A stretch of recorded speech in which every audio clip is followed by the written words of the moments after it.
September last year, 5th of September 2020, myself and my husband purchased a left and right-hand corner group sofa to go into our new house. It was the first opportunity since lockdown because we moved just before that. Right. We bought it on the 5th of September for £3,366, which we paid for in store on a debit card. Right, so it's paid for up front, no instalments, all in one go on a debit card. Yep. That's correct. Yeah, absolutely. So they said delivery would be approximately 10 weeks, which I was, fine, whatever. And then I found they sent me a text message saying that I would expect delivery on the 19th of November last year. Okay. So if my memory serves me correct, it was quite a wet day, and these guys turned up around 9 o'clock, and they brought the new sofas in. And I said to them, please don't unwrap them yet, because myself and my husband don't know how we want to organise the room. Yeah. Because we bought both sofas left and right to match, because it's quite a big sitting room. Anyway, the guys left, my husband came in, and then he said, Michelle, can you come here, please? And I thought, that doesn't sound good. And all around the sofa, where what I would call the vulnerable parts, where there wasn't any sort of cushioning or whatever, were loads of damage, from wet mud to scuff marks in the material to the wooden frame actually being shown and plastic coming through. Right. So I took the pictures. I then contacted the retailer, obviously not happy. On the same day, yeah? On the same day, okay. Yeah, on the same day. And then the next day, I had contact from the customer service department who organised for a service manager to come out. Mm-hmm.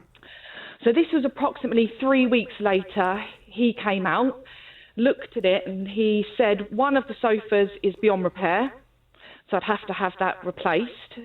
But the other sofa, they could just replace the arm on it, which I wasn't too happy with, because I bought 2 brand new sofas, but whatever. I'm happy to go with what they suggested. Yeah. So now I got a message from them on the week commencing 22nd of March this year for a new sofa to come out. When that sofa came, my husband happened to be there, and he said to me, Michelle, you wouldn't believe it. And I came out, and it was the wrong colour. Oh, you're joking. So when I say wrong colour, I don't mean my one was black and that one was white. It has like a grey fleck in the material. Right. And the one they tried to give me had a darker grey fleck. Oh, no, in it, no. Which, when I bought them, we bought them to match. I mean, how noticeable is they? If one of your friends or family walked into your living room, would they say to you straight away, Michelle, what's going on here? You've got 2 completely different sofas that don't match. Is it that obvious? It is obvious, yeah. Yeah. Okay. Definitely. And obviously I didn't pay for 2 different coloured sofas. I paid for 2. But I just want to go back a second as well. So the other sofa, they said they were going to repair it. They did that repair and you were happy with that repair? No, don't even go there. No. No, that's not happened either. They got a replacement part for that, and again, that was the wrong colour. Oh, wow. So I honestly don't know what happened. Then I sent it away.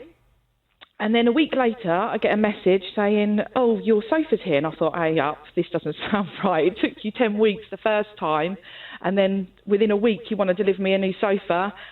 They came, and I thought, I'll bring a cushion out just in case, just to check. And again, I think it was the same sofa.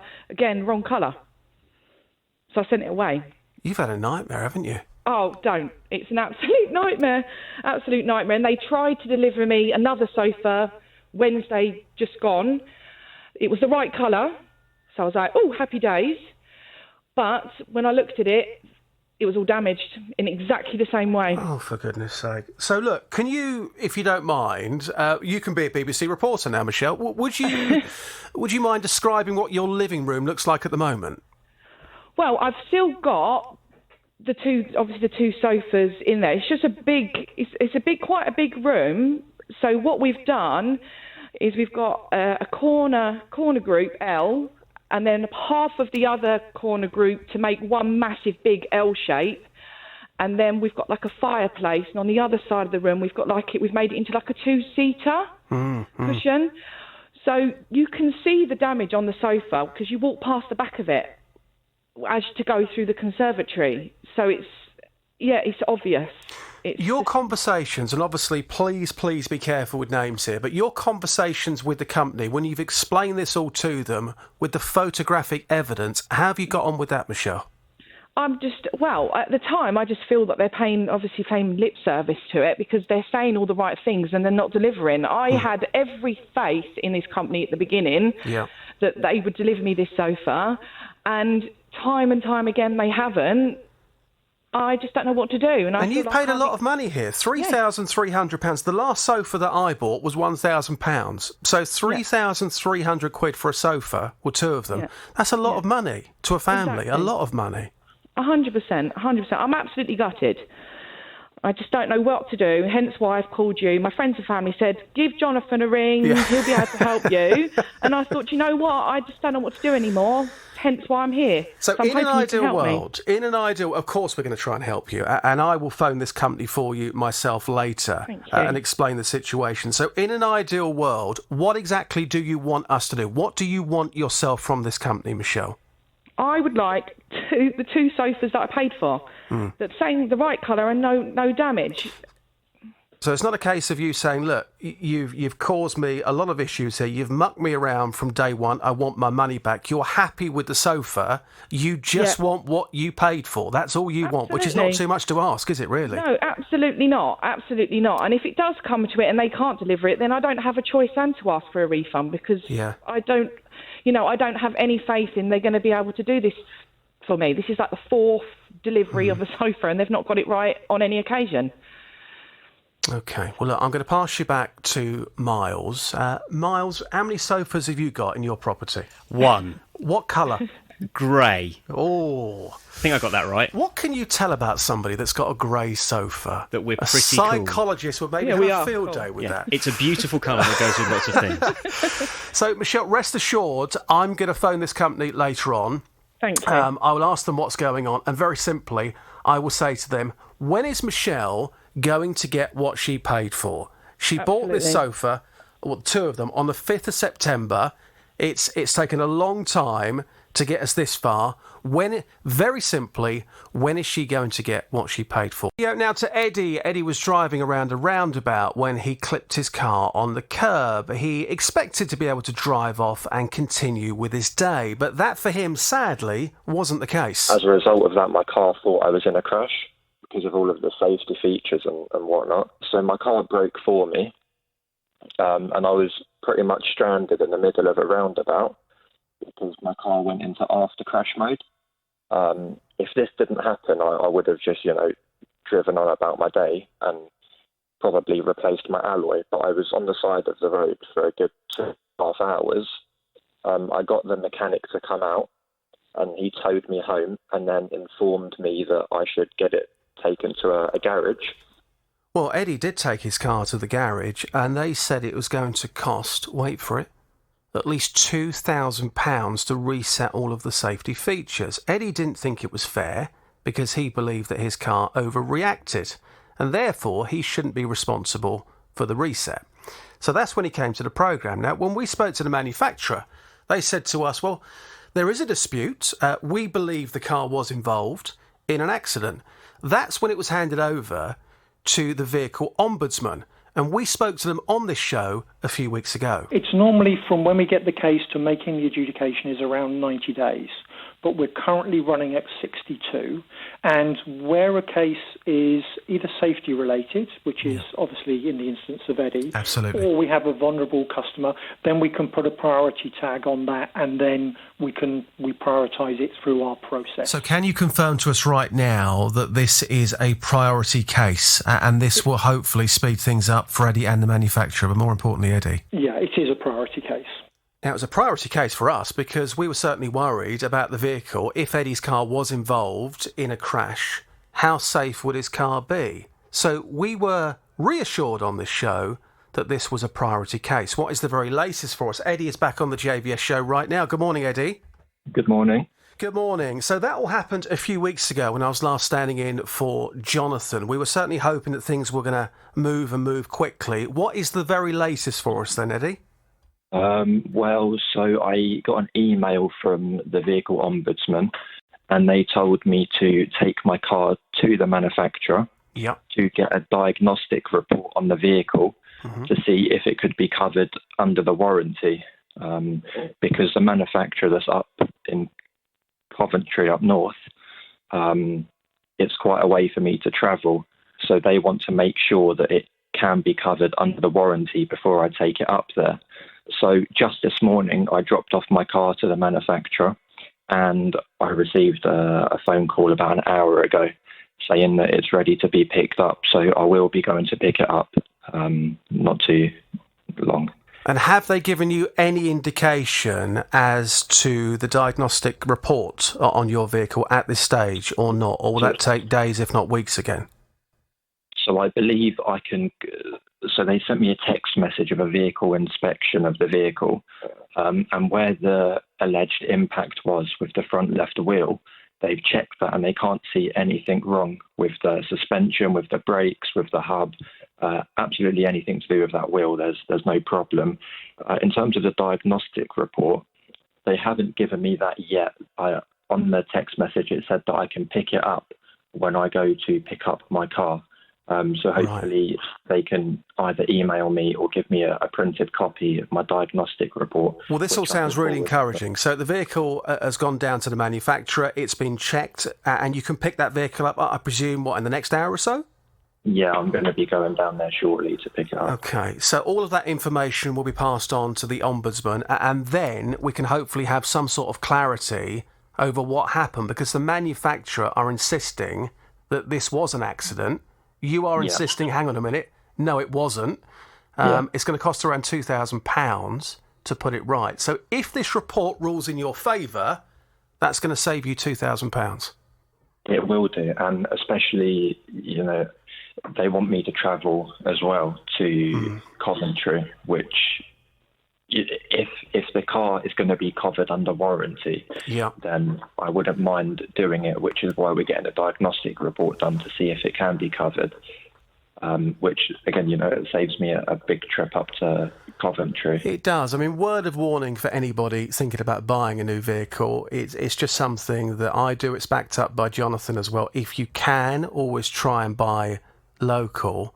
But I think at this stage, if that report rules in your favour, which we're hoping it does, that will certainly give us then a reasonable amount of argument, if you like, to go back to the manufacturer and say, look, this report rules in his favour. He doesn't really have to go to Coventry to get it fixed. Can it be fixed locally? But until we've seen that report, we can't have that conversation. But hopefully, Eddie, it's going to rule in your favour. Yeah, hopefully. OK, stay in touch. As soon as you hear anything, let us know. And if we hear anything from the Ombudsman, likewise, we'll let you know. Thank you, Eddie. To David. Good morning, David. Good morning. David, thank you for coming on. So, as per usual, no company names, please, sir. Tell us what's happened to you and hopefully we can help you out. Away you go, David. Thank you.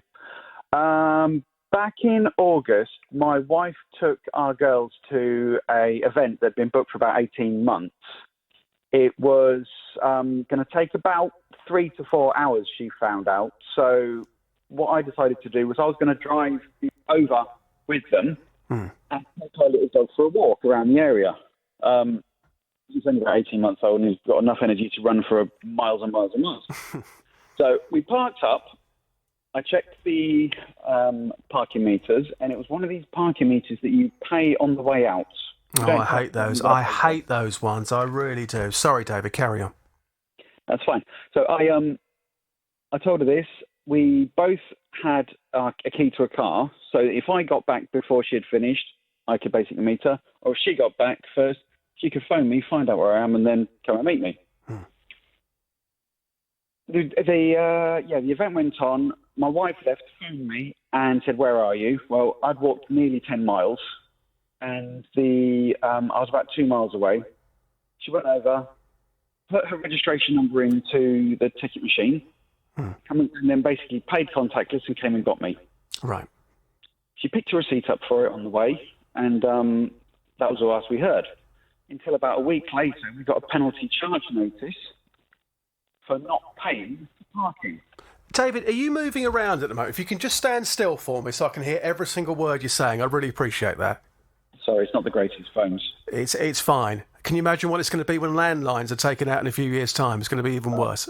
So you got the fine. What was the fine for? The fine was £100 for not paying for parking. But you've just told me you've paid for parking. And what my wife did was she also got a receipt. So when we got this letter, she pulled the receipt out of her handbag, said, there you go. But the machine had only charged her 50p. Now, it was in this car park, I was probably expecting about £4 something. Yeah. So I emailed the company a appeal.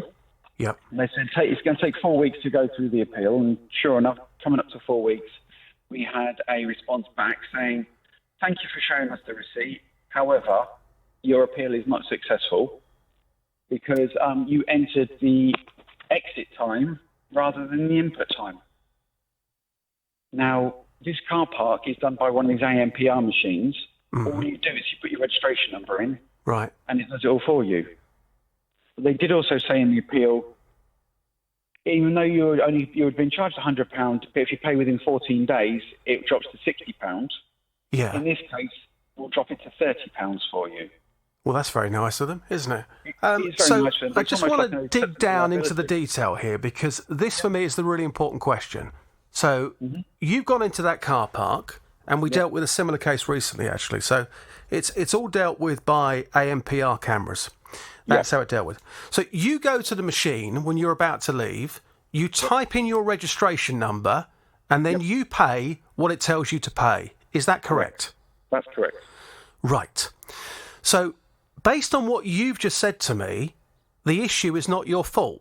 The issue is the fault of the company whose machine wasn't correct at the time. That's the way I deem it.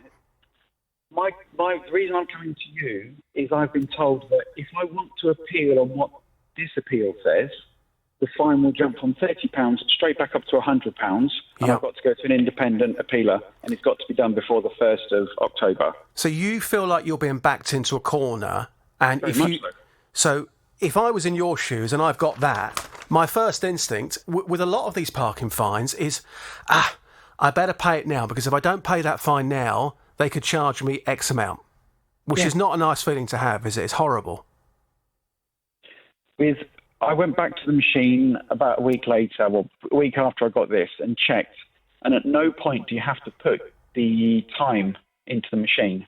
I can't see any viable reason why they think we should pay. Okay, appreciate the machine somehow only charged us for a small amount of time, but my fixed charge notice shows us the time we entered the car park. It shows me the time we left the car park.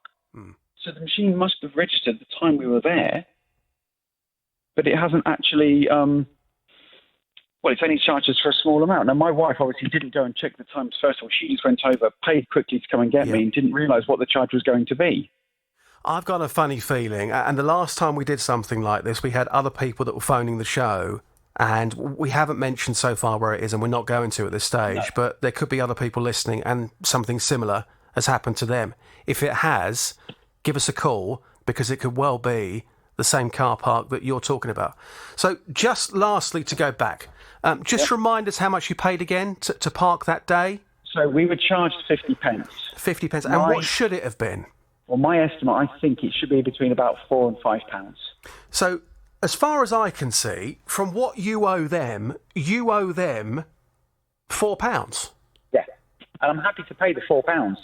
I wasn't aware that we had actually underpaid until my wife pulled out the receipts. I mean, did your wife at the time, when she was paying for this, did she not think to herself, well, hang on a minute, 50p, they're charging me 50p, I should be paying more than that? Did she notice a fault at the time or not? If I'm honest, my wife had just been to an event that she thought was going to be free and was fleeced for quite a lot of money. So at the time, she was quite... Well, that's a different issue for a different day. Yeah, that's very different. But did she notice, though? No, she didn't. She paid by contactless and didn't even think about what the charge should be. Yeah. So she's gone to that machine. It's dealt with by AMPR. At the end, you type in your reg and you pay what the machine tells you to pay. Yes. Right. What I'm going to do, David, I'm going to pass you back to Miles. I'll take all of your detail. and I will get in touch with this company and ask them what's going on. Reese decided to do some decorating in his living room, and he wanted to get some shutters installed. So he contacted a company that sells them. A rep came to his house in January, measured up and told him it was going to cost £1,200, which Reese was happy with. He was told they'd take 4 months to arrive, and he was given a date as well, 12th of May. However, on that day, the fitter realised that one of the component parts was the wrong size. So he was told the shutters would be reordered and delivered in early September. But as the day approached, his wife was told that sadly there was another problem. We got to the beginning of September. My wife got a phone call from the fitter saying, "Oh, I've got your shutters here ready for installation. Can I come and do them today?" She said, "Okay.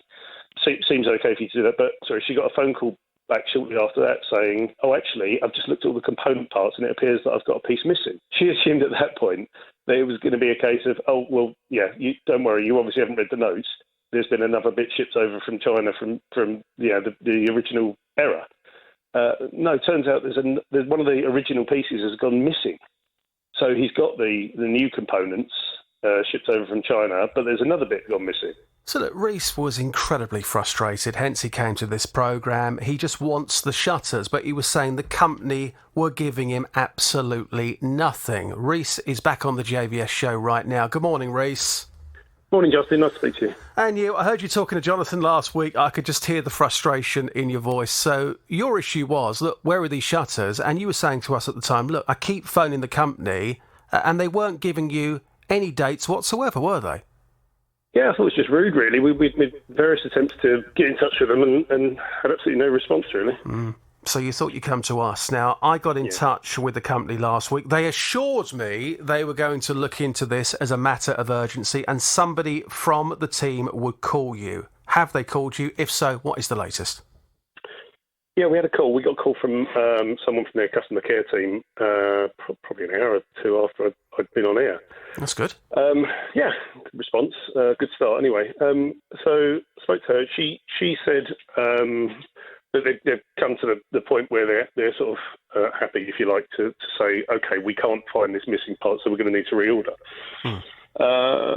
Massive downside to that being we're looking at least another 4 months now. She said their lead times have been stretched even further. So we'll be looking, if they reorder the parts now, we're looking at over a year to get these shutters fitted from when we first placed the order. That's incredible. And all it took was for somebody, before you phoned this programme, to phone you and tell you that was what the situation was. Yeah. And that's what we've been missing. So what are you going to do? Well, I said to her, because this was the other sticking point, was, obviously we feel we're entitled to a discount, a heavy discount, if I'm honest. And she said, well, we're happy to offer you a discount of £200. Okay. That equates to 20%. Mm-hmm. I thought that was fairly derisory. For me, 20% is the sort of figure you get on a sort of January voucher code, not when someone's offered you this level of poor service. So what do you think would be a fair price? I think if they'd have come and said to us, you can have them half price, then we'd have probably still gone with it. Yeah. I appreciate they're not going to make much money out of it, if at all. Yeah. But I feel, they're a national company. I feel that that's something they should be looking to absorb and try and keep some goodwill going. And did you say to them, I feel that 50% is fair? And if so, what did they say back to you? No, I didn't. I said to her, well, after she suggested the £200, I said to her, look, is that it? Is that genuinely what you're offering for this level of service or lack of so far? And she said, yep, that's it. And I'm happy for you to go on air and say that. So here I am. Okay. Here you are. So you were meant to get these shutters on the 12th of May. As we sit here this morning, they've eventually given you a frank answer and said it's going to be 4 months. They've offered you 20%. So at this stage, I can only presume now that you're going to ask for a full refund and get the shutters elsewhere. Yeah, she even made it sound like giving us a refund was an option they were giving us. But I said to her, no. Really of course it's not. No. Yeah, no. That's always an option. Well, of course it's an option because you've paid for something that you haven't got. And they've mucked you around and they've eventually told you it's going to take 4 months. So you're now going to go for the refund.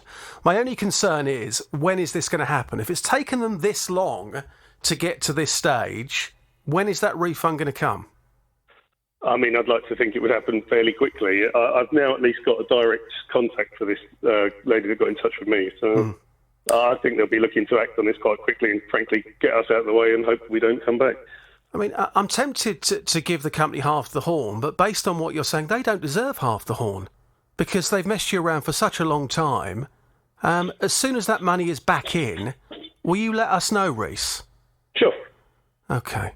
Do you feel a little bit better, at least now there's some sort of conversation between you and the company? I'd feel better if I was able to say the company name.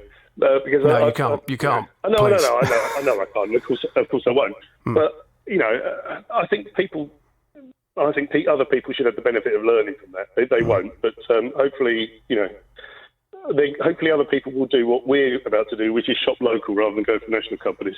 Okay, well, look, as soon as you get that refund, will you let us know? We can then close the case and hopefully you can get some shutters elsewhere which are fitted a bit quicker than this particular company. All right? Yeah, can't wait.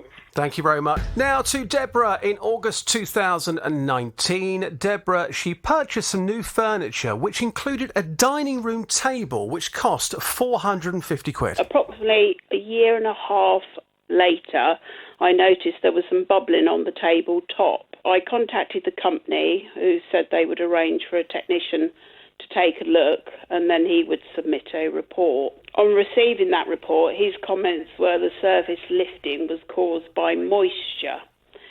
So I argued it was a table at which you eat.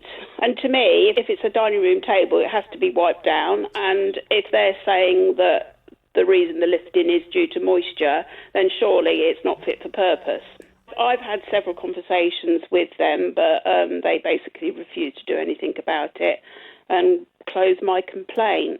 The annoying thing is, though, I have 6 other items in the furniture range in the same room and therefore felt quite disheartened that they wouldn't do anything to help me. Well, it seems very odd that a table can't be wiped down. I've been in touch with the company. What have they had to say about this? Deborah is back on the JVS show right now. Good morning, Deborah. Good morning. Good morning. And this table was part of a big set you were telling us at the time. And people, when they came round, they noticed that the table looked a little bit odd and you were embarrassed. In fact, you were very, very upset with this table, weren't you? Yes, I was, yeah. But like I say, hopefully now they have agreed to replace it after a long 6-month battle. But obviously the downside is I've got to wait another 4 to 6 weeks for the replacement. But well, let's go into that detail. So I emailed the company off the back of you appearing on the programme, and they were very, very slow to respond. So I emailed them again. And again, they were very, very slow to respond. So the third email was very, very clear. Unless you respond, we are going to name you on this show. Mm-hmm. Funny enough, an email came through a few minutes later saying that this has now been escalated and it will be dealt with. However, I knew that I was going to be standing in for Jonathan again this week. So we had a chat on Thursday and you were saying to us on Thursday that this company got back in touch with you and they were saying there is still nothing that we are willing to do. And in actual fact, they sent you a letter for the small claims court. Is that right? That's correct, which I had submitted the Sunday before. Yes, yeah. So at that point, I then went back to the company and I said to them, well, this seems a little bit odd that a retailer such as yourselves would be sending the letters, the details of the small claims court to our consumer, because as far as I can see, she is protected under the Consumer Rights Act of 2015. That email was sent to them on Thursday, and that's when they got back in touch with you on Thursday night to make you an offer. So just to go into that offer, what is the offer they have made to you once again? Well, initially they wanted to give me a refund, but obviously, as I've said in the past, I have another 5 items of that furniture range in the same room, so it wasn't a refund I was after, it was a replacement table. Yep. She did say to me, well, are you not going to experience the same thing? And I said, well, obviously I've learnt from this lesson, so obviously what I will do is just cover it with a vinyl tablecloth so it has no means of contact with water.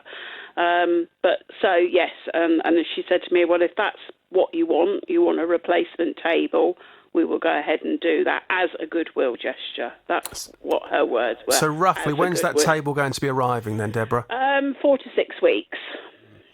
Are you a happy bunny now? Are you happy? Yes, I am. I mean, I've still had to chase them up this morning because the lady that I spoke to did say she would confirm it in writing, in an email, and as that was Thursday evening, I had that conversation with her. I didn't receive it, so I've contacted them again this morning, and I have now got it in black and white that it's been ordered and it'll be approximately 4 to 6 weeks. So, yeah, a result in the end. So what I'm going to do for the time being, if you don't mind, I'm going to give the company this. That is half the horn, and they are going to get the remainder, the full horn, when you have your replacement table. Okay. Until that happens, they are not getting it, Deborah. No chance. Okay, that's so fine. We'll speak to you in 4 to 6 weeks' time when you've got your new table, and we wish you well. Thank you so much, Deborah. Thank you. Hi, Vicky. Hi, Justin. Good morning. So without mentioning any company names, tell us your story and hopefully we can help you, Vicky. So away you go, please. So some time ago, I had applied to a charity for something for my daughter that I couldn't use. Later on, I discovered that I wanted to get her a disability trike. Right. So I applied back to them and asked them if they could fund that, and they agreed. So on the 25th of August, the money had come through to my bank from the charity, and I used my debit card to purchase this disability trike from the company. The delivery Vicky, I'm going to slow down just for a second because there's a lot of information going around, and my brain's too small, Vicky, to digest that so quickly. Okay. So this trike, how much was it, did you say? So the trike itself was $219.95, and then I paid a bit more with the delivery. So $219.95, and you say this was a trike for your daughter. Tell us more about your daughter. So my daughter is 5 years old and she has Down syndrome. So she she's been using the smaller scooter type things and then has grown out of them because obviously she's bigger than an average 3-year-old, but they're the type of things she needs to use. So you add disability in the front of anything and the price adds up. So hence why we've then gone through a charity to try and get a specialised bike for her to enable her to scoot along and learn how to pedal as well. Well, this all sounds great to begin with. So you've worked out the trike which is going to suit your daughter with her needs. It's cost £219 and that money has come from a charity. So what happened next, Vicky? So the money came through. So on the 25th of August, I put the order through and I paid for it with my debit card because the money had gone into my bank account. And just put it through. A few days later, it said online that it had been processed by the manufacturer. And it said delivery was going to take 10 days on their website. Time's just gone on and the weather's been changing, and I just thought, I'm going to chase this up because it's been longer, even though it was the bank holiday. And with COVID, I thought, you never know, there could be delays. So I tried to ring the company, and they have a message playing saying that none of their workers are in the office. They're all working from home because of COVID, and you have to send an email. So I had tried to do that. I'd also tried to contact them through their online different things on there and hadn't had a response. Then finally on the 15th of September, I did send another email through and I had a response saying that this was for a specialist team and I had to look to see if it was on back order and if not to click on a link and to complete things that way. So I've done that and then not heard anything again since. That then worried me, so I've looked online and it's just worried me now because the company that I'm talking about doesn't look like they've got very good reviews and things, that I'm now a bit alarmed that I can't get hold of anyone and they've got the money and we don't know what's happening. No, absolutely. If I was in your shoes, I would also be asking all of those questions. You say that when you phone the company, they say that all of their staff are working remotely. Was there an option for you on that phone recording to leave a message or not? No, I held on, and I've rung about 4 or 5 times throughout different times, different months, August, September, and it literally just cuts you off. So, because sometimes you can have a voicemail thing on the end, but literally cuts you off and goes dead. So you're not able to speak to anybody. You're not also able to leave a voicemail with a number as well. How many times would you say that you've emailed them recently, Vicky, with no response? So I've emailed them a couple of times, but I had been using the links online as well.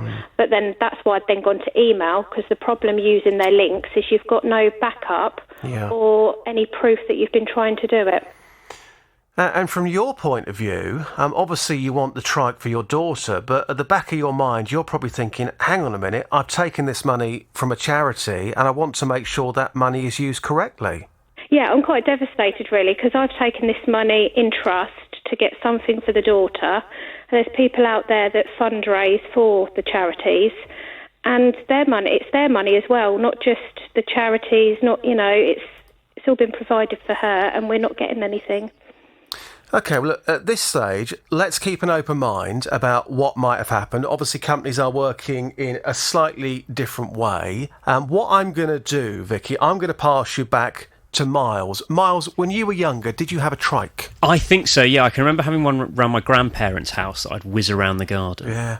I was a nightmare when I was a kid. I used to trash everything, particularly in my grandparents' house, with all sorts of different toys and cars that I had. Did you used to blame being clumsy? I just blamed it on being a kid. It's what kids do.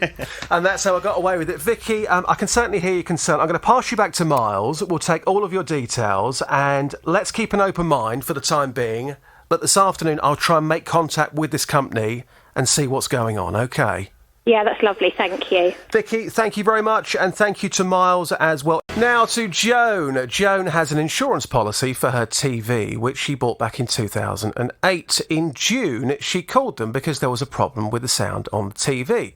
Well, they sent somebody out to look at the TV, and they also agreed, yes, there was a problem. So in August, they collected it to take it away for repair. But more than a month later, well, Joan still doesn't have the TV. They said it would take about a week to repair. So I said, fair enough, thank you. Well, the time went on, and I never heard anything. So I've phoned several times to find out what is actually happening regarding my TV, and I can't get any decent replies. And the last time I phoned, which was on the 9th of this month, and I was told I was getting a replacement, but I've heard nothing since. Well, Joan has been paying out £161 a year for this insurance policy.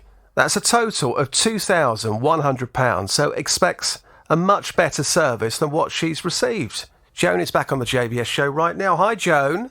Good morning. Good morning. Welcome back. Now, Miles, you've been looking into this case. Yes, we have. Missing TV. What is the very latest on Joan and her missing TV? So, we managed to get in touch with the insurance company and they've issued us with a statement. We're sorry one of our customers has not had a good experience. We've acted to rectify the situation by arranging a prompt delivery of the replacement TV. So, based on that then, Joan, what is the very latest for us?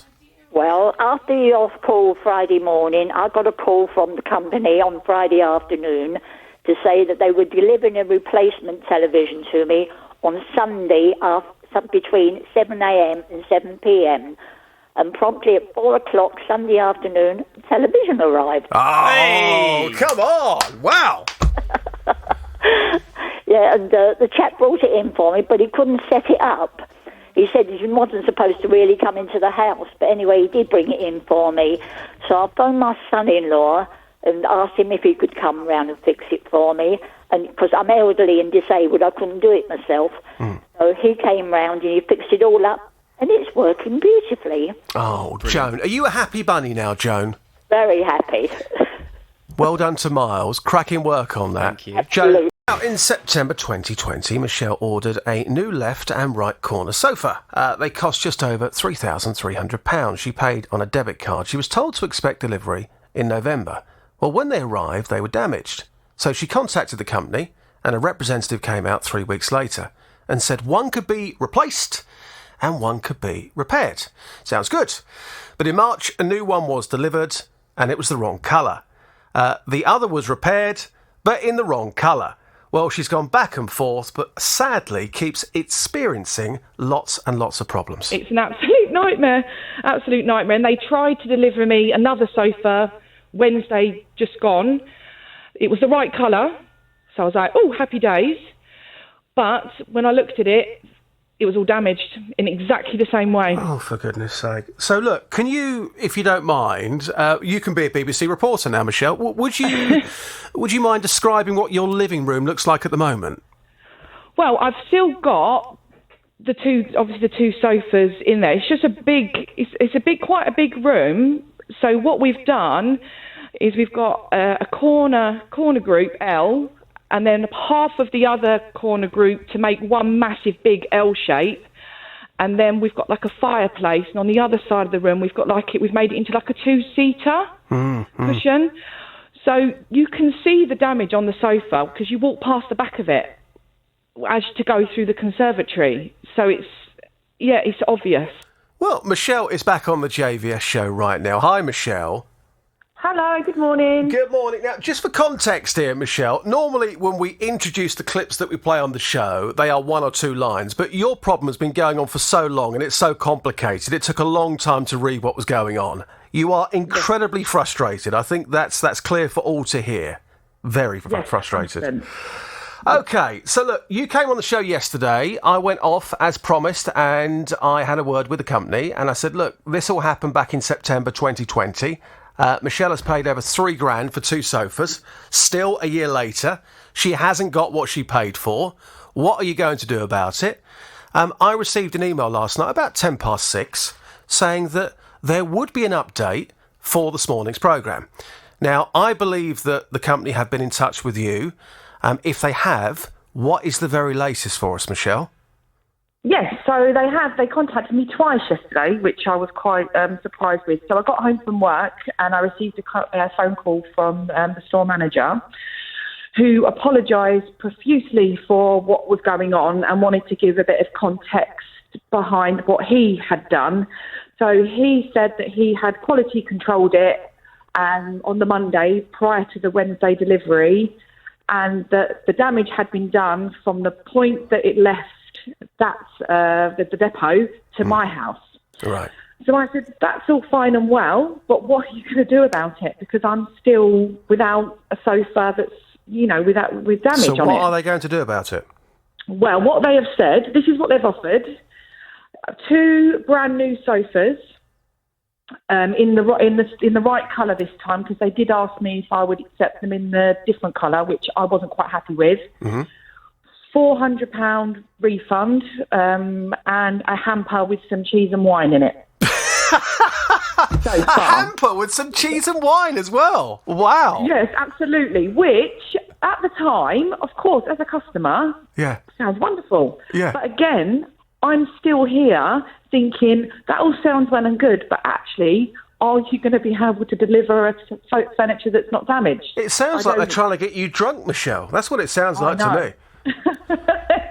This has pushed me to that, I'm telling you. So you said about a refund. It's £400, you said, yeah? Yes, £400 they said sort of compensation to say sorry for what's happened. So that's fantastic. £400 back is fantastic. That's a lovely gesture. However, to go back to my original point to this company, they have said to you they are going to get you 2 brand new sofas to replace the mess that they've caused in the first place. When are those sofas going to arrive? Your guess is as good as mine. They haven't told me this yet. He said to me they were going to contact me this morning, but as yet I've not had a phone call with an update. They have said that due to the current climate there would possibly be a delay, but what that delay would be, I'm not sure yet. Okay. So I think for the time being, this is what I'm going to do, okay? And I'm on this show this week, and of course Jonathan is back next week. The company are going to get this. That's 10% of the horn. Now, when you come back on this week and you say to us, I've been given a date for the delivery for the 2 sofas, they will then get half the horn, and then when those sofas are eventually delivered, they will get the full horn. Yes, sounds like a plan. But do you feel a bit more reassured? Because when you came on the programme yesterday, I could just hear the frustration. Nobody was getting back to you. Do you feel a bit more reassured that after all of this time, finally, things are going to be put right? I do, and it's thanks to you guys. As I said to you on the phone earlier, miracle workers. I have, in less than 12 hours, you've done more than I have in a year. So thank you ever so much. And I do feel still a bit apprehensive, but let's just see. I'll give them a chance. Yeah. And see what happens. So Gemma purchased a new dash cam. Everything was fine until a week later when it stopped working. So she got in contact with the company and they advised her to send it back for a refund. It arrived, it was working fine, no issues. But within a week, it developed a fault. The SD card wasn't working. It's the little memory card that goes into the camera, so it records all the footage. So it developed a fault, so I called up straight away. I spoke to someone, explained the situation, and they said they would arrange a refund, so I'd have to send the item back. I sent it back. Within a week, I hadn't heard anything. They weren't too sure what's happened to the item. They said, are you sure it's not been refunded? Check your statement. I checked my statement online. There's nothing there. And that's where we are. I know they've got the item because I got it recorded delivery. So what's going on with this? The dash cam cost Gemma 49 quid. She has neither the dash cam nor the refund. What is going on and what have the company had to say? Gemma is back on the JVS show right now. Good morning, Gemma. Good morning. Good morning. Well, I got in touch with the company and they reassured me, don't worry, we are going to contact Gemma and we are going to put this right. So have they been in touch with you? If so, what is the very latest for us, please? Yes, thank you for your intervention. They did contact me pretty much within a couple of days. They initially they sent me an email to say, they were sorry, they were going to look into it. And then I got another email the same day, actually, from their complaints department. And they said that they'd found out what happened. They were really sorry. They gave me a goodwill gesture payment, which obviously I wasn't expecting. I didn't expect that. And wasn't Can really I looking ask for that, how much for that goodwill gesture? It was £25. Well, that's good. So, I mean, half the cost of a new dash cam. Yeah. And also, they've contacted me again, I think it was last week, just to say that as far as they're concerned, the matter is now resolved. So they reissued me a refund for also the postage and packaging and the interest because I got... Wow. Yeah, I got the camera on a finance I've got a kind of store account kind of thing. So they've said, here's a goodwill gesture, which is very kind of them. They've also said they are going to refund you. Here's the most important question of the lot, Gemma. Has that refund hit your bank account yet? Yes, it's all been received. And the cheque's been received for the £25. That's good. Are you happy? Yes, I am. I am very happy. Thank you very much to you and the team. I just wasn't getting anywhere. And, you guys have stepped in and come up with goods. That's what we're here for. Have you got a new dash cam yet? No, not yet. You're just enjoying browsing for the time being, aren't you, Gemma? Yeah, no, I will buy another one at some point. Now to Tiffany, who is a brand new consumer on the show. Tiffany, good morning. Good morning. Good morning. So, as per usual, no company names, please. Tell us your story and let's see if we can help you out. Away you go, Tiffany. Okay, so I took my car to a garage to be repaired. As when it was, when you drove the car, it lost power, and it turns out it was just a pipe underneath that needed replacing. So I took my car to the garage on the 26th of August, and then on the 27th of August, I was told I would have it back on the Saturday, the 28th of August. Okay. That morning I had a call to say that my car had been hit overnight. The person from the garage wasn't sure what had happened. So can I just stop you there for a second? So when you say your car had been hit overnight, I can only presume that your car had been parked on the road outside the garage? Yes, so it's like a big lock-up sort of yard where my car was and where the garage is. Right. So it was parked just outside of the garage. So it's all a private land there. Yeah. And there's lots of other companies that work from there too. So it's quite a busy area. So they phoned you to say, look, your car's been hit overnight. What happened next? So he then called me an hour later. So first of all, he said that I could still drive the car. So I thought, okay, that's fine. He said, we can go through my insurance and get it fixed for you. I then received a call an hour later to say that he'd carried out the work to my car, and he's actually now realised the car cannot be driven. Right. The bonnet won't close, the front of it's twisted, and he asked me to go round to have a look at it. So I visited the garage, I went round, was completely shocked when I saw my car because it was nothing like he'd explained to me on the phone. Sort of every single panel of my car has been hit from the left-hand side, and the front of it, when you look at it, it's completely twisted. So this wasn't a case of somebody's just knocked your car. This was damaged quite literally all over the vehicle. Yes, all down the front and the left-hand side of it, even the back of it as well. Okay. So we then proceeded to go through his insurance company, and he said that there was CCTV, but we couldn't have access to that as it was a bank holiday weekend. On the Tuesday, he then found out the CCTV didn't actually work, apparently. Right.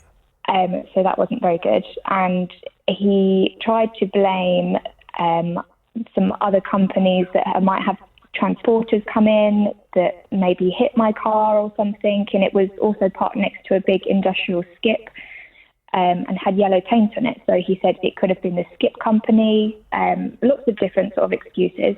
But at that point, he had said to you, we have CCTV, we can look at it. As we sit here today on the 28th of September, you haven't seen that CCTV? No, I have not seen that CCTV. So what happened next? So we proceeded to go through his insurance, but they then came back and said because the car was parked outside of his garage, it wasn't actually insured. He basically just said to me, I have to go through my insurance. There's nothing that he can do. I called my insurance and started going through them. I obviously wasn't very happy about it because it's not my fault. I didn't want it to be a claim on my policy. They have now deemed my car as written off. So there is that much damage to your vehicle, it's been classed as a write-off? Yes. And did they say to you roughly how much in terms of money-wise we're talking here? How much damage had been done? It's over an £11,500. £11,500 worth of damage to your vehicle? Yes. Wow. That is a very substantial figure. £11,500. There is a lot to this story. Sorry, Tiffany, carry on. That's okay. So after I received a call one evening, it was about 2 weeks ago now, from somebody that has works for the yard where my car was. And they said that somebody else there heard a big crash on the evening of the 27th. And he said that my car has fallen off of the ramp inside the garage. So we then visited the man from the garage to ask him the truth and say that we've basically been told this has happened. He still denied it, but then said that we could try to go through his insurance company again. Right. So we then started to do that, and I went to visit him because it'd been 2 weeks and still nothing has been resolved. His insurance company was still trying to decide if they would take on the claim or not. When I visited him, he was still saying that we're putting things together. My car was never on a ramp. He slid underneath it to do the work. And then a minute later, he decided to tell the truth, and he admitted that my car did come off of the ramp. So he has told you that, in actual fact, the car did come off the ramp. He has actually said that to you. Have you got that in writing? No, I haven't got it in writing. Have you got any proof whatsoever to back up that claim? I actually took a video recorded our conversation I have my phone in my pocket. I know you're not really supposed to do that without somebody's permission. But I just thought in case things got heated or anything like that, I would just record the conversation. So I have actually got it on record. So you've secretly recorded that person admitting liability? Yes. How clear is it? Obviously, without going through it word for word, if I was to listen to that later, is it very, very clear that he's admitting liability or not? Yes, it is clear. You can hear him say that, yep. Have you told him that you've got that recording? No, I haven't. Okay. So what we need to do is go and have a word with this company. I just want to go back to this phone call. So you received, you say, an anonymous phone call from somebody telling you that they'd heard a big bang and your car had fallen off the ramp. Again, no names, no locations, anything like that. Please don't do that at this stage. But that person, do you know that person yourself? Because I'm thinking, how would they get access to your phone number to phone you and tip you off that had happened? No. So there is basically a house nearby the yard, and I actually used to cut the lady's hair. Right, so you know the person. It's a connection. So it's a connection through that, yes, because I asked if she had any cameras or heard anything that happened. She unfortunately doesn't live there anymore. Yeah. But that's how she passed my number on to somebody. Okay, so as we sit here today, your car has still got 11.5 grand's worth of damage to it. It's a write-off. How are you getting about? Because if that car's not drivable, how are you getting about at the moment? I'm not getting about at the moment, unfortunately. And you're a hairdresser, so you need your car for work? Well, I'm actually on maternity leave at the moment. I've got a 15-week-old baby that has had, she was premature, so she's had some appointments that she's had to attend, and some of them I've had to ask people if they could give me a lift there, which I shouldn't have to do because I should have a car. Yeah, of course. But I can't get a courtesy car through my insurance. And now we are going through his insurance, and he did actually admit to them that it happened, but he's tried to put the blame on somebody else, kind of. It sounds a bit of a mess, this story, Tiffany. I've got to be honest with you. So look, it is a complete mess. With a lot of these stories, let's keep an open mind for the time being. But I'm going to pass you back to Miles right now. Miles, can you take the details of Tiffany, please? Of course I can. And what I will do this afternoon, Tiffany, I will phone this company and I will ask them very simply what's going on. And we will take it from there. In an ideal world, what is it that you want from this? What would be a good resolution for you, Tiffany? I would just like to get this as sorted, as quickly as I can. This is the 5th week, going on the 6th week nearly. And I just need a car back, to be honest. Jan purchased tickets from an agent to watch Only Fools and Horses in the West End. They cost £235, but COVID meant that it was cancelled and it had to be rescheduled. We could pick the tickets up at the box office and then COVID happened and the world stopped. It got rescheduled and rescheduled and rescheduled to May 2020. And we would be hearing very shortly within the next couple of weeks when our next, hopefully, date would be. Since then, we've not heard a dicky bird. I've been going round in ever decreasing circles and I don't know what else to do. Well, Jan was incredibly frustrated about this situation. She tried emailing, phoning, but she had no luck whatsoever getting hold of the company. Jan is back on the JVS show right now. Good morning, Jan. Hello, Dustin. Hello. We are both big Only Fools and Horses fans, aren't we? We love the TV show so much. In fact, my fashion, Jan, I almost base it on Del Boy. That's how much I love Only Fools. Now, the company, we have named them on air before. It is Ticketmaster. And the reason we named them on air is because, like you, Jan, I was finding their response incredibly slow. Now, there is a lot that has happened with this case. So all you wanted was to rebook the tickets. Now, the company did eventually get back to you and they rebooked your tickets, but they didn't actually ask you what date you wanted to go on. That's correct, isn't it? That's right. Yeah, that's right. So you thought, you know what, I've had enough of this now. I just want a refund. So I went back to the company and said, look, you've rebooked the tickets. You didn't ask Jan about the date. She can't make that date. She's had enough. She just wants a refund. They said they were going to sort it. What is the very latest, Jan? I got a phone call from them and they said they were going to refund it. We spoke and he said he'd refund it. The next day I got another email from Ticketmaster saying that they couldn't find any record of me. They had no email, no anything. So we've been back and said, are you going to sort it? So by the sounds of it, they've sorted absolutely nothing. Nothing. The problem with this company is you get a response and then you've got to wait another week or so for another response. Yeah, 2 weeks. 2 weeks. So let me just appeal right now on this show to Ticketmaster to do the right thing. Because Jan has come back to you and she has told you that the date that you've booked her in for, she can't make anyway. Very nice of them to rebook you in, but obviously people have got busy lives and certain dates they can't do. No, that's right. So Jan has now said, is there any chance of a refund? I was told this was going to be sorted. I'm appealing right now on the radio to Ticketmaster to hopefully sort out a refund as quickly as possible. And as soon as that happens, Jan, once you've got the money back in your bank account, you will then go and book direct, won't you?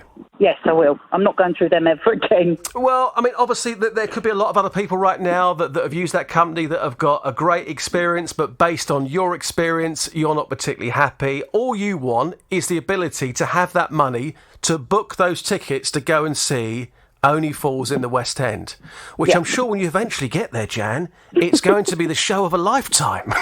Well, I hope so. Right, Ticketmaster, please, can you refund Jan so she can rebook the tickets directly elsewhere? Jan, for the time being, let's leave it there. Hopefully, I'll be in touch with you before the end of the week to say it's all been sorted and we can all move on. All right? Right. Yeah, thanks very much. Thank you very much. More to come from Jan later in the week. Of course, if you do have a consumer problem, however big or small, some of the cases on the show get very complicated. Other ones are quite simple, really, a bit like Jan's. We're just asking for a company to give a refund. Good morning, Justin. Thanks for taking my call. Well, you sound chirpy. How are you today, Sue? You all right? Yes, I'm fine, thank you. Lovely. So you are a brand new consumer. No company names. Tell us what's happened to you and hopefully we can help you out, Sue. So away you go. Okay, so June this year we had a holiday booked with a large, well-known hotel group. Mm-hmm. It was a family group going, and at the end of April, one of my aunts rang me to say that because she was unwell, nurses advised her due to her treatment that she shouldn't go on the holiday. Where were you meant to be going? We were going to the Isle of Wight. The Isle of Wight. You know what? I've been to the Isle of Wight, Sue, various times, and I love it. It's got something very special there. It has. We spent, I think, about 9 years as a family when we were younger. It's got something. It's got something. Yeah. And for those that think I'm talking nonsense, Google it. It's got the National Poo Museum at the Isle of Wight. Did you know that? No, I didn't know that. No. It was, seriously, one of the greatest days out in my life. So you were meant to be going to the Isle of Wight. It was a family trip. And how many people were actually going on this trip? Oh, 8.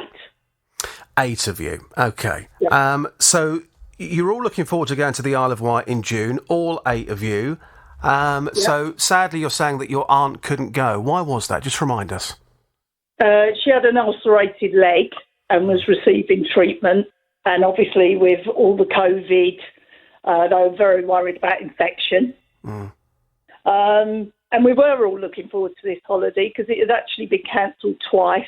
Both my parents had been ill, seriously ill, and then COVID hit. So this holiday had been put off and put off. Mm. So, yeah, we were all really looking forward to it.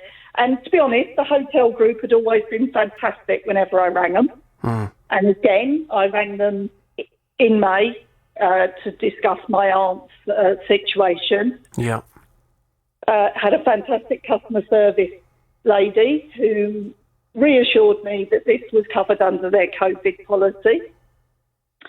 And I also checked my other aunt, who was sharing, wouldn't be affected with any extra fees.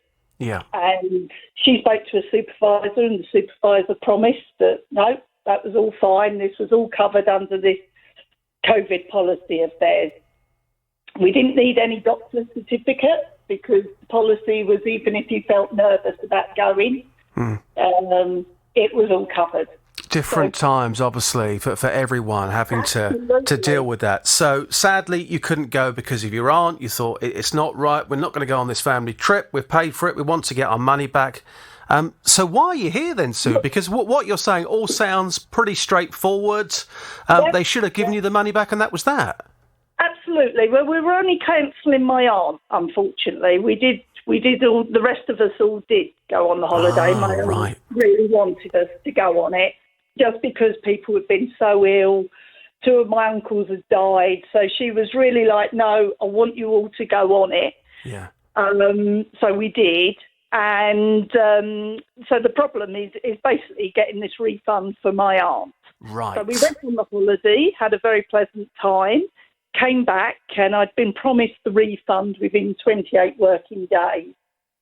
So I gave it a bit longer, given the time, and still no refund. So I rung back. I got the same customer service team member. She went away and she admitted she'd made a mistake. And that she'd rectified this and was now fast-tracking the payment and I would receive it within 10 working days. Fantastic. I'm very pleased with the company. Yeah.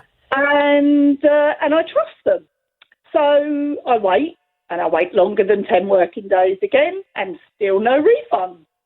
So I ring back.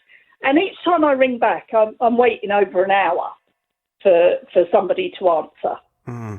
It's taken up quite a lot of time and it's, beginning to get a bit irritated. So anyway, since then, I've done 12 phone calls chasing up this refund. Each time I get a very polite, oh my goodness, this is so wrong. We will sort this out. I've spoken to 3 team leaders, 2 of which have promised they are absolutely the right person for me to talk to. Yep. They will sort it out.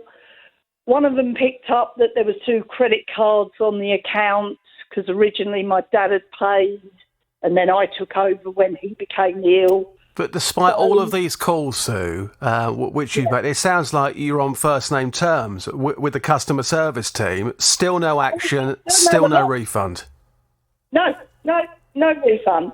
And they promised to call me back to check the money's gone in. They haven't done that.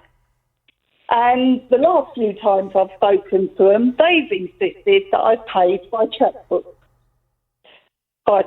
And I don't own a chequebook. So I've tried to say to them, I don't own a chequebook. No. We haven't. There are 2 credit cards on the account and I've been promised numerous times it can go on either one. Then it was, no, it can only go on the original card. So can I just step in here and ask you a question? Yeah. How much are you owed for this refund? How much? Well, we are owed £389. So quite a lot of money. Well, for my aunt, that is, yes. It's a lot of money for me, Sue. £389. That's a lot of money, yeah. Absolutely. Anyway, at one point, I got an operator and we actually received a payment of £38.90, we discovered. That's ridiculous. It's gone to my dad's credit card. Well, I've always asked for it to go to my credit card. And basically, he started to try and tell me that it was because my other aunt had to pay, a fee. And I said, absolutely not, and asked him to put me on to the original. What I'm going to do, I'm going to stop you there, because the gist of this is very, very simple for me. It's been agreed that you should get a refund of £389 for your aunt, who sadly couldn't go to the Isle of Wight with you. But she insisted that you all went. We just need to go and speak to this company and ask them what's going on with the money. Because sometimes it's just about going to the right person, and with something like this, if we can get the right person, I'd expect it to be sorted very, very quickly. So what I'm going to do, I'm going to pass you back to Miles. Miles, have you ever been to the Isle of Wight? Yes, I have. I went to a festival down there a few years ago. So you went to the festival, I went to the Pooh Museum. Yeah. Different experiences? Or it could be the same, depends what... We are very, very different people, Sue. But what I'm going to do, I'm going to pass you back to Miles. We'll take all of your details down. We will speak to the company this afternoon and very simply we'll ask them what's going on. When are you going to pay this refund that you have told Sue time and time again that she's going to get? So I'll pass you back to Miles now and I'll speak to you soon. Thank you, Sue. Now to Tiffany. Now, bear with me here because this is, and some of the cases that we cover on this show are quite straightforward, a bit like Sue's one, but some of them can get very, very complicated. So let me just read this slowly. Tiffany's car had a broken pipe, so she took it to the garage to be repaired on the 26th of August. So the following day, she had a call to say that her car had been hit overnight whilst it was parked just outside the garage. So Tiffany went to see the car, and all of the panels on the left had been hit, and the front was twisted. Well, it turns out there had been, wait for it, £11,500 worth of damage. So her car is now sadly a write-off. So the garage owner, he initially said that he would go through his insurance company and told Tiffany that he thought somebody from another business had hit her car. But sometime afterwards, he told Tiffany that he couldn't claim because the car was parked outside of his garage. Well, the plot thickens because Tiffany then had a call out of the blue from somebody who said they knew exactly what had happened to her car. I received a call one evening, it was about 2 weeks ago now, from somebody that has works for the yard where my car was, and they said that somebody else there heard a big crash on the evening of the 27th, and he said that my car has fallen off of the ramp inside the garage. We then visited the man from the garage to ask him the truth and say that we've basically been told this has happened. He still denied it, but then said that we could try to go through his insurance company again. Right. So we then started to do that, and I went to visit him because it'd been 2 weeks and still nothing has been resolved. His company, his insurance company, was still trying to decide if they would take on the claim or not. When I visited him, he was still saying that we're putting things together. My car was never on a ramp. He slid underneath it to do the work. And then a minute later, he decided to tell the truth, and he admitted that my car did come off of the ramp. So, lots going on with this case. It's a very, very complex one. Tiffany said that she recorded a conversation with the garage owner, but he's unaware that she was recording that at the time. I've listened to that now, and Tiffany is back on the JVS show. Good morning, Tiffany. Morning. It's a complicated one, this. So when you came to us yesterday, you said you wanted two things. You wanted the truth and you wanted this to be sorted, correct? Yes, and I need a car back. Absolutely, and you need a car back because you're a young mum, aren't you? You've got a little child. How old's your child? She's 15 weeks old. 15 weeks old, right. OK, so where do we start with this? I spoke to the garage owner yesterday and the conversation went on for about 35 minutes. Wow, OK.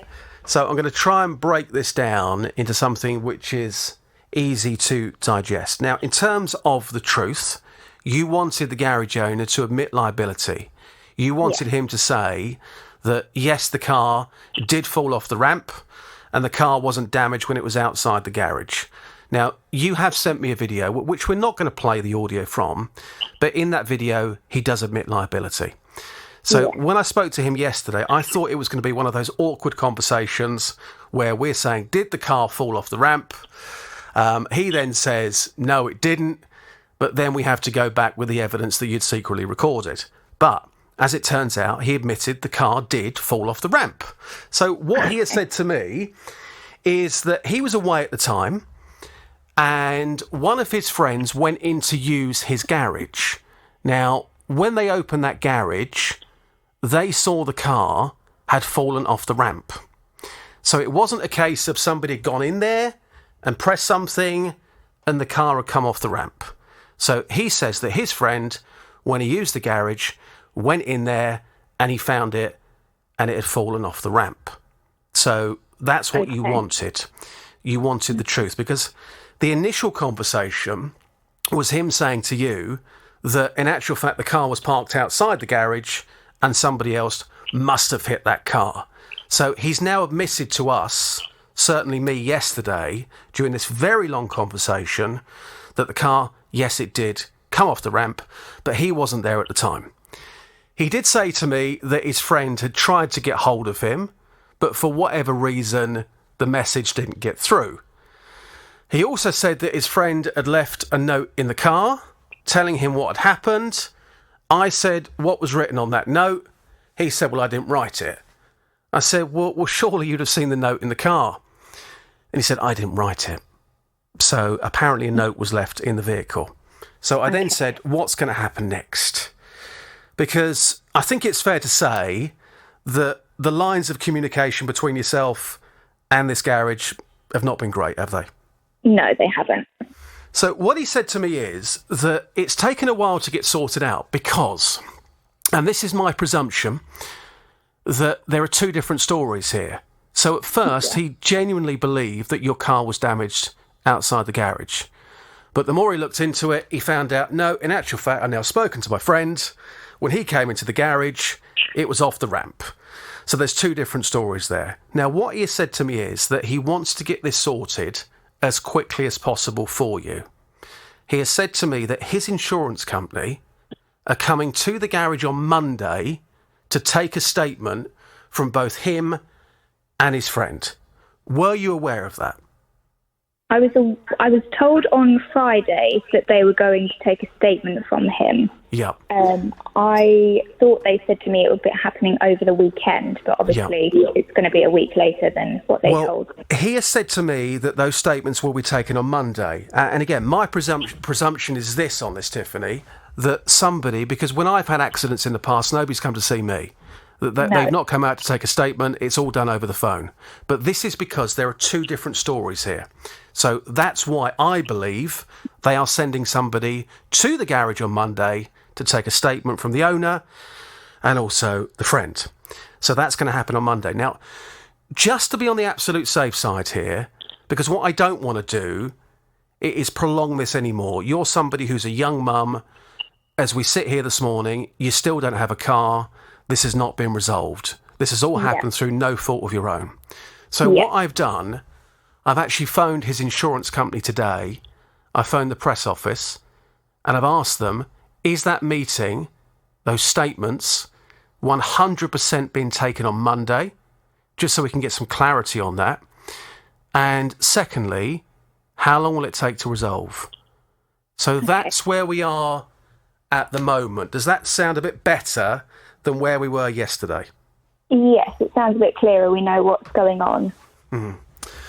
Let me just make the invite again, because yesterday I was told by this gentleman that he was a one-man band, didn't have a lot of money, etc., etc. But when I said we were going to be talking about this on the radio, he was very quick to say that if I said the wrong thing, that he might take legal action. So that is the situation where we are. I need to ask you one final question. And he said this to me on the phone yesterday, I would say about 25 times. So it kept coming up every single minute. Did you or your family threaten him? No. I told him that I would call the police and report the whole incident to the police, as what I was told what he was doing was fraudulent, because he... In your opinion, yeah. Yeah, because he was telling me that, my car's done this. Well, it's been hit outside. Yeah. Obviously, that's what he believed at the time. So you've made a clear threat to him in terms of identifying him to the police, but you or your family made no threats whatsoever in terms of violence towards him during this process? No. Okay. In the interest of fairness, he did mention that a few times yesterday. I said that on Ask You the Question on air today. So, Tiffany, that's where we are for the time being. What I'm going to do, I'll pass you back to the team, and hopefully we'll have some more news on that on tomorrow's show, okay? Okay, thank you very much. It's a pleasure. Anthony is on the line. Anthony, good morning. Hi, good morning. Good morning. Now, this horrible sound effect is about your fridge. Welcome to the consumer part of the programme. No company names. Tell us what's going on and let's see if we can help you out. So basically, I bought a fridge freezer back in April, and everything was fine until July, when an alarm, a very loud alarm, started going on and off. I contacted the manufacturer, who said that could be as a result of the weather being so hot. We were having about 27 degrees then at the time. So, okay, and about 3 days later or so, it calmed down, and that was the end of that. But now, for the last 3 weeks, that alarm is playing on again, day and night. And but I've only reported it on the 23rd of September, hoping that before that perhaps it might fix itself again, but it hasn't, and it's going on day and night, as I say, and it is absolute torture indeed. There is a button at the top of the door where I can push that button and turn it off, but you can time it 5 minutes later, it'll come back. Off it goes again. And I live in a ground floor flat, so one bedroom, and the bedroom happens to be close to the kitchen. Yeah. And I just cannot sleep. I get up at 5 o'clock every morning to go to work. Obviously, that means I have to go to bed early, and I'm beginning to suffer from sleep deprivation. No. I have contacted the manufacturer.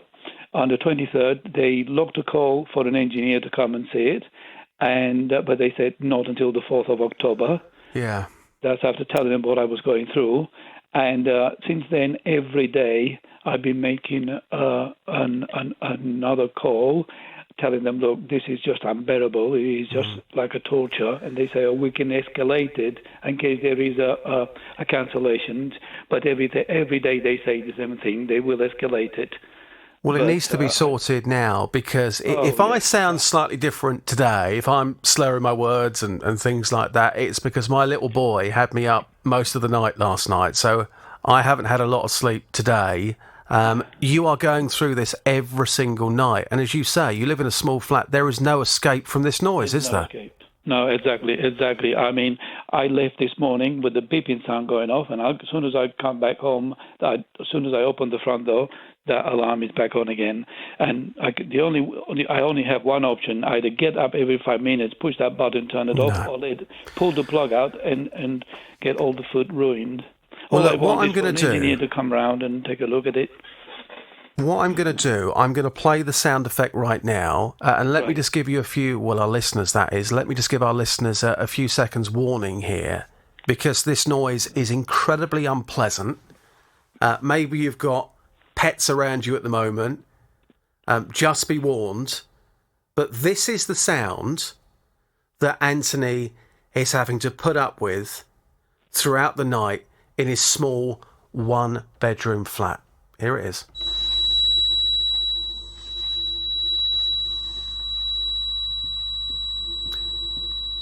I'm going to stop that because it sounds absolutely awful.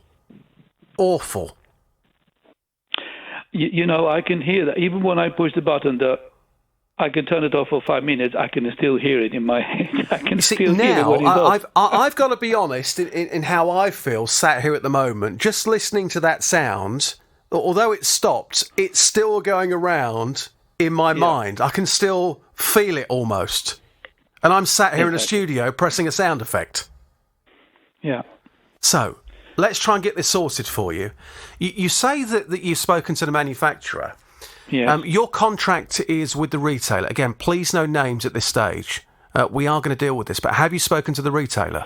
I have. Yeah, I went to see the retailer, and they said that when it comes to kitchen appliances, that they don't deal with it with hi-fi like televisions and everything else, yes, but not kitchen appliances. It has to be with the manufacturer. Well, it's not, because your contract under the Consumer Rights Act of 2015, your contract is with the retailer, not the manufacturer. I didn't know that. So, by the sounds of it, and we come across this all the time on this show, where certain companies don't understand the law. So your contract is 100%, Anthony, with the retailer, not the manufacturer. So you bought this back in June, did you say? In April. In April. And the problem started in June. So how much did you pay for the fridge? I think it was about £449. £449. And did you pay for that on a credit card? Did you pay for it outright, instalments, or cash? In cash. Yeah. So £449, based on what we've heard today, doesn't really represent good value for money, does it? Not 4 or 5 months later after I bought, when it has a guarantee of 2 or 3 years. Yeah. Okay, no, it doesn't represent, but and it's one of the top-notch manufacturers as well. I thought only the best. Yeah. Well, sometimes that's what we believe. It could be something so small. It could just be a little fault with this fridge. Maybe they can give you a replacement, send somebody out to fix it. What I'm going to do, I'm going to pass you back to Miles. Miles, listening to that, how did you feel listening to that? Oh, I'm still struggling to concentrate because it's still ringing around my head. It's like having tinnitus, isn't it? It's absolutely awful. And the thing is, Anthony, if you lived in a property that was, say, 4 or 5 bedrooms and it was a townhouse, you might not hear it at night. But if you're in a small 1-bedroom flat, you're right on top of it.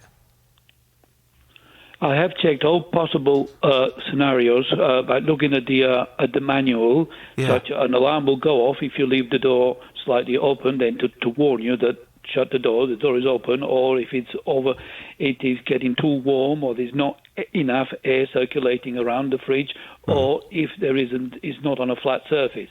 I have checked every possible thing. I googled it, everything. I am absolutely certain there's a fault with the thermostat. There is a fault there that has to be corrected. Okay. Miles, can we contact not the manufacturer? Can we contact the retailer and send somebody round to get this sorted as quickly as possible? Yeah, I'll get onto them as a matter of urgency. Absolutely. Thank you, Miles. Anthony, we'll get that phone call in straight away for you, and hopefully we'll have you back on the show tomorrow with some sort of news, okay? To Vicky. Vicky has a 5-year-old daughter who has Down syndrome. She has outgrown her trike. So Vicky wanted to get her a new, bigger one so she could learn how to pedal. Now, it was going to be quite expensive, so Vicky applied to a charity to fund it and, thankfully, was successful in her application. Vicky found one which was suitable, costing almost £220 plus a delivery charge. Well, she paid for it on a debit card and was told that delivery would be within 10 days. Well, that was at the end of August, and Vicky hasn't heard anything since. They have a message playing saying that none of their workers are in the office. They're all working from home because of COVID, and you have to send an email. So I had tried to do that. I'd also tried to contact them through their online different things on there and hadn't had a response. Then finally on the 15th of September, I did send another email through and I had a response saying that this was for a specialist team and I had to look to see if it was on back order and if not to click on a link and to complete things that way. So I've done that and then not heard anything again since. That then worried me, so I've looked online and it's just worried me now because the company that I'm talking about doesn't look like they've got very good reviews and things, that I'm now a bit alarmed that I can't get hold of anyone and they've got the money and we don't know what's happening. Well, Vicky is back on the JVS show right now. Good morning, Vicky. Good morning, Justin. Listening to your story yesterday, I was also concerned because I could hear in your voice that you felt guilty about this because you'd taken this money from a charity and you're thinking this money has got to go to the right place. And I think we're all concerned, you in particular, thinking what's happened to this cash? Where is it? Yes, totally. It just worried me that I've taken the money and didn't know what was happening. So we got Miles on the case, and Miles went away straight away, and he made some phone calls and he put some emails in. I'm hoping that there's some sort of an update here. Miles, what is the very latest on this, please? Yeah, so we did get a response from the retailer via email. They've said to us that this item was listed as a 2 to 4 week delivery and had a large green sticker on the product page at the time of order, as it's sent directly from the manufacturer. They went on to say, as you know, business world has faced some exceptional challenges during the past 2 years, and the advertised timeframe was set using a very clear sticker image, and stock landed last week. The consumer was made aware of this apparently. This was dispatched last week and had a failed delivery attempt with the courier, and was awaiting rebooking by the customer. Apparently this hasn't been rebooked yet. So what they've done is they've recalled the parcel and apparently arranged a refund to satisfy the customer's needs. How do you feel about that, Vicky? It makes me laugh, actually, because I've looked on this morning and have seen online that there is a refund. It says refund, nothing's gone into my bank, but I'm at home all the time. My daughter's at home because she only goes in a couple of times to college. So there's definitely no failed delivery attempt and been no communication from the company at all, not even to tell me about the refund. Yeah, I was going to say, because when you spoke to us yesterday, that was the whole point of you phoning us, because you were saying, look, I'm so frustrated, nobody from this company is getting back to me, I don't know what's going on. Yeah, and that was the whole point. I was quite happy if there was a delay. Yeah. I'd looked everywhere for delivery timescales and asked them if there was a problem, and yeah, it was the lack of communication that is the issue with them. Yeah, and you being at home all the time, or most of the time, you would know if there was some form of an attempted delivery at your property. You're saying that never happened. So if that didn't happen, I think you've lost faith in them. How do you feel about the refund? Is that what you want, yeah, at this stage? To be honest, they don't sound very good to be dealing with. I have looked since we spoke yesterday, and I found there's different companies that do this trike. So I'm quite happy that if the money actually does reach the account, then I can then use it to purchase a different one. Okay, so I think what we're going to do for the time being, and I don't really want to give them the horn based on your experience, but what I'm going to do, I'm going to give Miles the horn, not the company. Not the company. I'm going to do this. That's half the horn. As soon as that money hits your bank account, Vicky, we will play the full horn, and then you can use those funds to go away and buy the trike elsewhere, okay? Yeah. Lily saw a support act at a concert and she really liked them, so she decided that she wanted to see them again. She found out when they were playing next and she booked her tickets. The tickets cost almost 40 quid and she was due to see the band at the end of April 2020. But of course, because of COVID, that meant that everything had to be rescheduled. Now, at first, she was given new dates, then it kept being rescheduled, and she was told to wait for an email that specified a brand new date. Well, the last she heard was back in March of this year. Well, months have gone and there's been no update. So Lily was surprised to discover that the gig actually went ahead in August without her knowledge. I was just scrolling through social media and I saw a post from the band tagging in the venue going, thanks for having us. You know, we've had a brilliant time last night. You know, thanks to all the crowd. Thanks to everyone coming. And I thought, was that the gig we were supposed to go to? So immediately I checked my emails. There was nothing from the ticket company. The last email I had, as I said, was the one I got on the 18th of Feb. I went on their website and put in our booking/reference number, and it was the gig that we were supposed to go to. So we're absolutely gutted that we missed it. And I tried to contact the ticket company first of all. No contact number was working, no way of emailing them. And they just had one of those little chat boxes on their webpage. And I, said, we've missed this gig. I didn't get an email. Can someone tell me why? I even messaged the band again, and I messaged the venue, and just no one's come back to me whatsoever. So what is the latest with this case? Lily is back on the JVS show right now. Good morning, Lily. Good morning. Hi. Good morning. Now, it's another one that Miles has been working on recently. I tell you what, you've been a busy boy lately, haven't you, Miles? I have. I don't know whether I'm coming or going at the moment. He's clocking up the miles on the show. That's what he's doing. So, Miles, I know that you've been away to make a few phone calls, find out what's going on. What is the very latest with this story, please? So we did reach out to the company, and they came back with a response saying that the customer was emailed, so Lily was emailed regarding the date change on the 18th of March at 4:49 in the afternoon, so it was quite specific. And they've sent a screenshot here with what the email would have sent, the notification. It would have said that the concert had been moved and would now take place on Thursday the 26th of August. All tickets remain valid for the new date, and then if you have any queries, feel free to log in using your reference and your postcode. And I have sent another screenshot as well of their system showing that an email has actually been sent on the 18th of March. So it sounds, Lily, and there's been so much of this that's happened in the last 18 months, it sounds, and they have backed it up, they have sent you that email, but you've just missed it. I just don't know how I would have done it. I mean, I did think, like, if I was going to come back on the show and you were going to tell me something like that, I thought I'd better be absolutely certain that I didn't get that email, because it's not... I knew what the emails looked like from that company, and I knew that we were waiting for it, especially after that last email from them. I thought, I'm going to be getting an email from them very soon to confirm the date. And so obviously for them to say that they've resent it, I don't think I'm that stupid. It's Lily, so annoying. This may sound like a really stupid question, but have you checked all of your folders, your junk folders? Have you checked everything?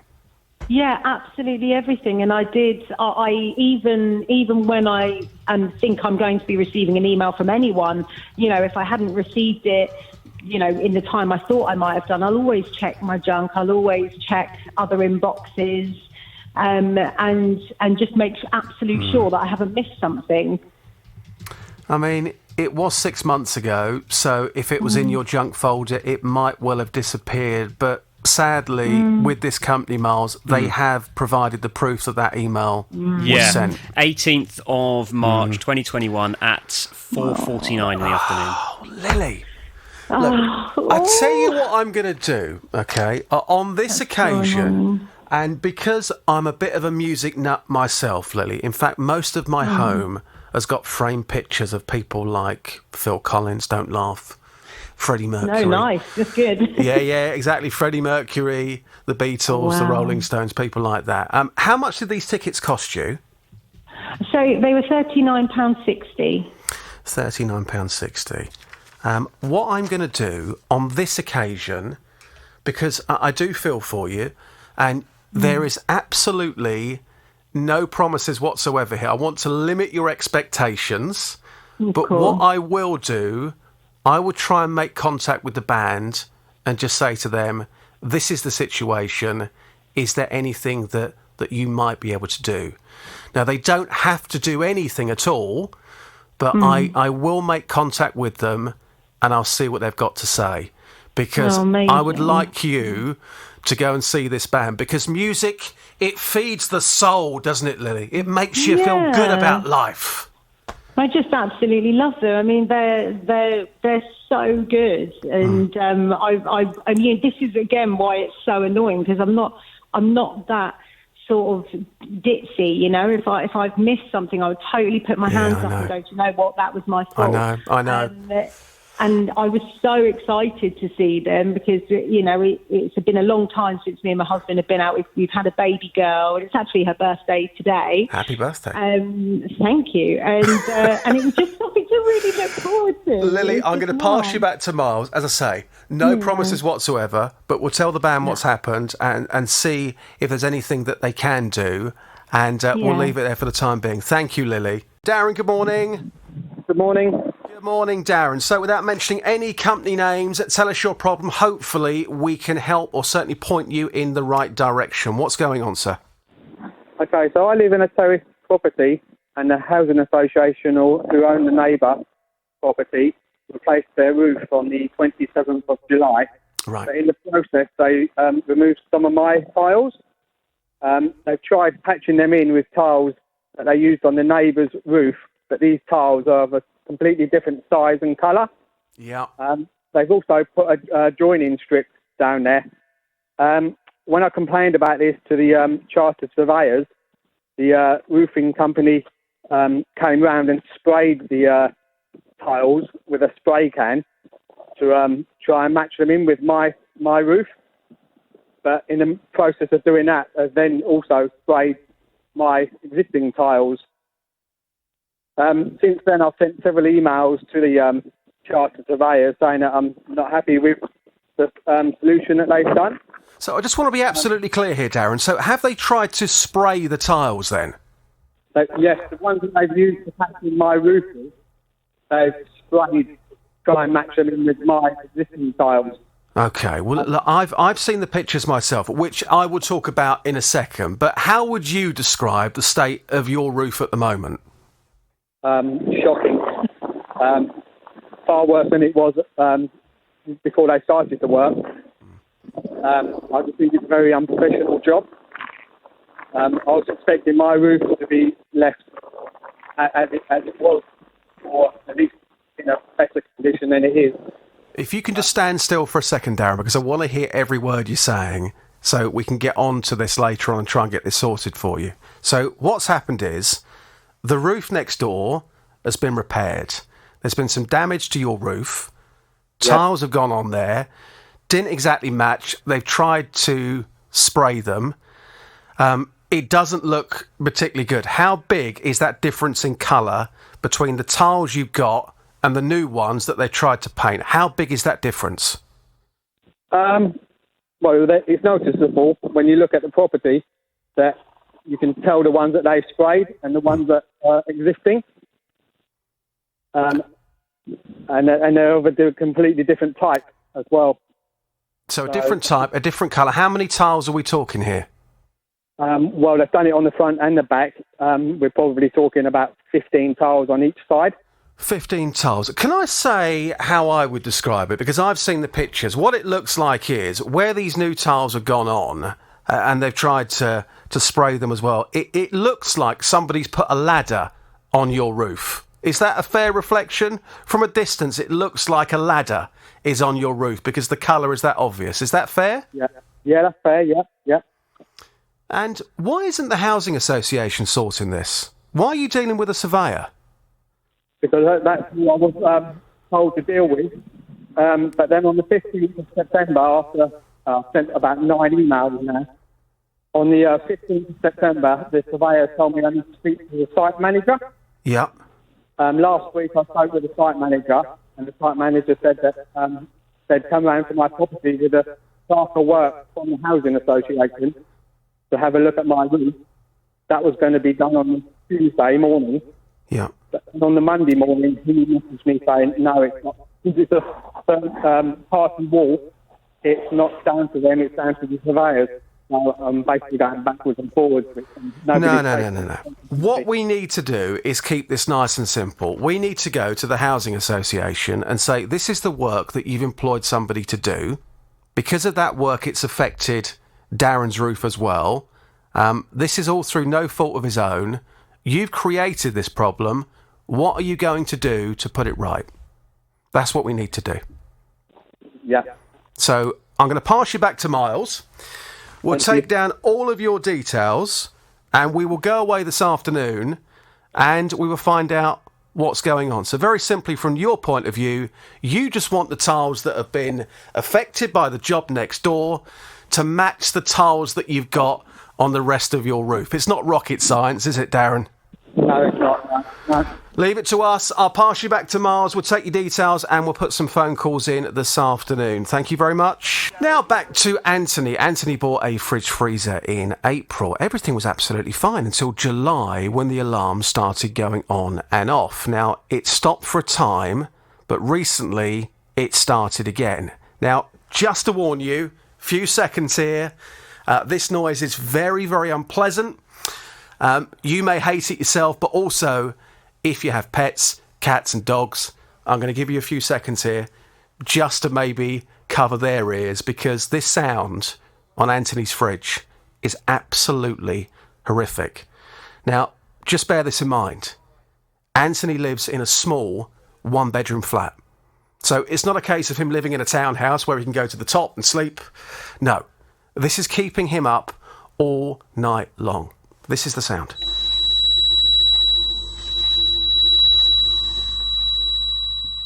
Awful, absolutely awful. And this is how it's affecting his life. For the last 3 weeks, that alarm is playing on again, day and night. And but I've only reported it on the 23rd of September, hoping that before that perhaps it might fix itself again, but it hasn't. And it's going on day and night, as I say, and it is absolute torture. Torture indeed. There is a button at the top of the door where I can push that button and turn it off, but you can time it 5 minutes later. You'll come back. Off it goes again. And I live in a ground floor flat, so one bedroom, and the bedroom happens to be close to the kitchen. Yeah. And I just cannot sleep. I get up at 5 o'clock every morning to go to work. Obviously, that means I have to go to bed early. And I'm beginning to suffer from sleep deprivation. Yeah, not nice at all. So what is the very latest with this case? I'm delighted to say that Anthony is back on the JVS show right now. Good morning, Anthony. Hi, good morning. Good morning. So, as promised, straight off the back of the show yesterday, I got in touch with the retailer because you were saying to us yesterday that you'd been to the manufacturer because that's what you were told to do. Well, under the Consumer Rights Act of 2015, let me just stress once again, your contract is not with the manufacturer, it is with the retailer, i.e. who you bought this from. So I explained to them what the situation was. I explained to them how utterly dreadful the noise was, and for the price that you paid, this clearly wasn't value for money. So they assured me that because you were losing sleep, it was affecting your life in such a negative way. They assured me they were going to contact you yesterday afternoon to try and come up with some sort of resolution. Anthony, what is the very latest? Well, this is what they did. Just before 3 p.m., a gentleman contacted me and he asked me to choose another fridge, and that would be delivered the next day. They won't have to pay for the delivery. I won't have to pay for the collection of the other one, and everything is good and amazing, and I'm so happy, all thanks to Three Counties Radio. Wow. Let's just take a breath for a second. So you're getting a new fridge. Is that the same one, though, that you've already got at the moment? It's the same make, it's just slightly higher spec, but it would cost about £95 more, but they said they would forget about that. I won't have to pay it. Right, so you're now getting a replacement fridge, which is even better, and they are willing to wipe the extra £95. This all sounds fantastic. So what's happening today? Is the fridge arriving today? Tomorrow. Yeah, tomorrow. Because it was late in the afternoon, so tomorrow it'll be tomorrow morning. Tomorrow morning between 7 and 5 p.m. Yeah. Between 7 in the morning and 5 at night. So you're going to be there all day tomorrow waiting for your new fridge. Well, it's my last day on the show tomorrow before Jonathan is back on Monday. I'm hoping it's going to be delivered at some point during the show. I'm having to take the day off.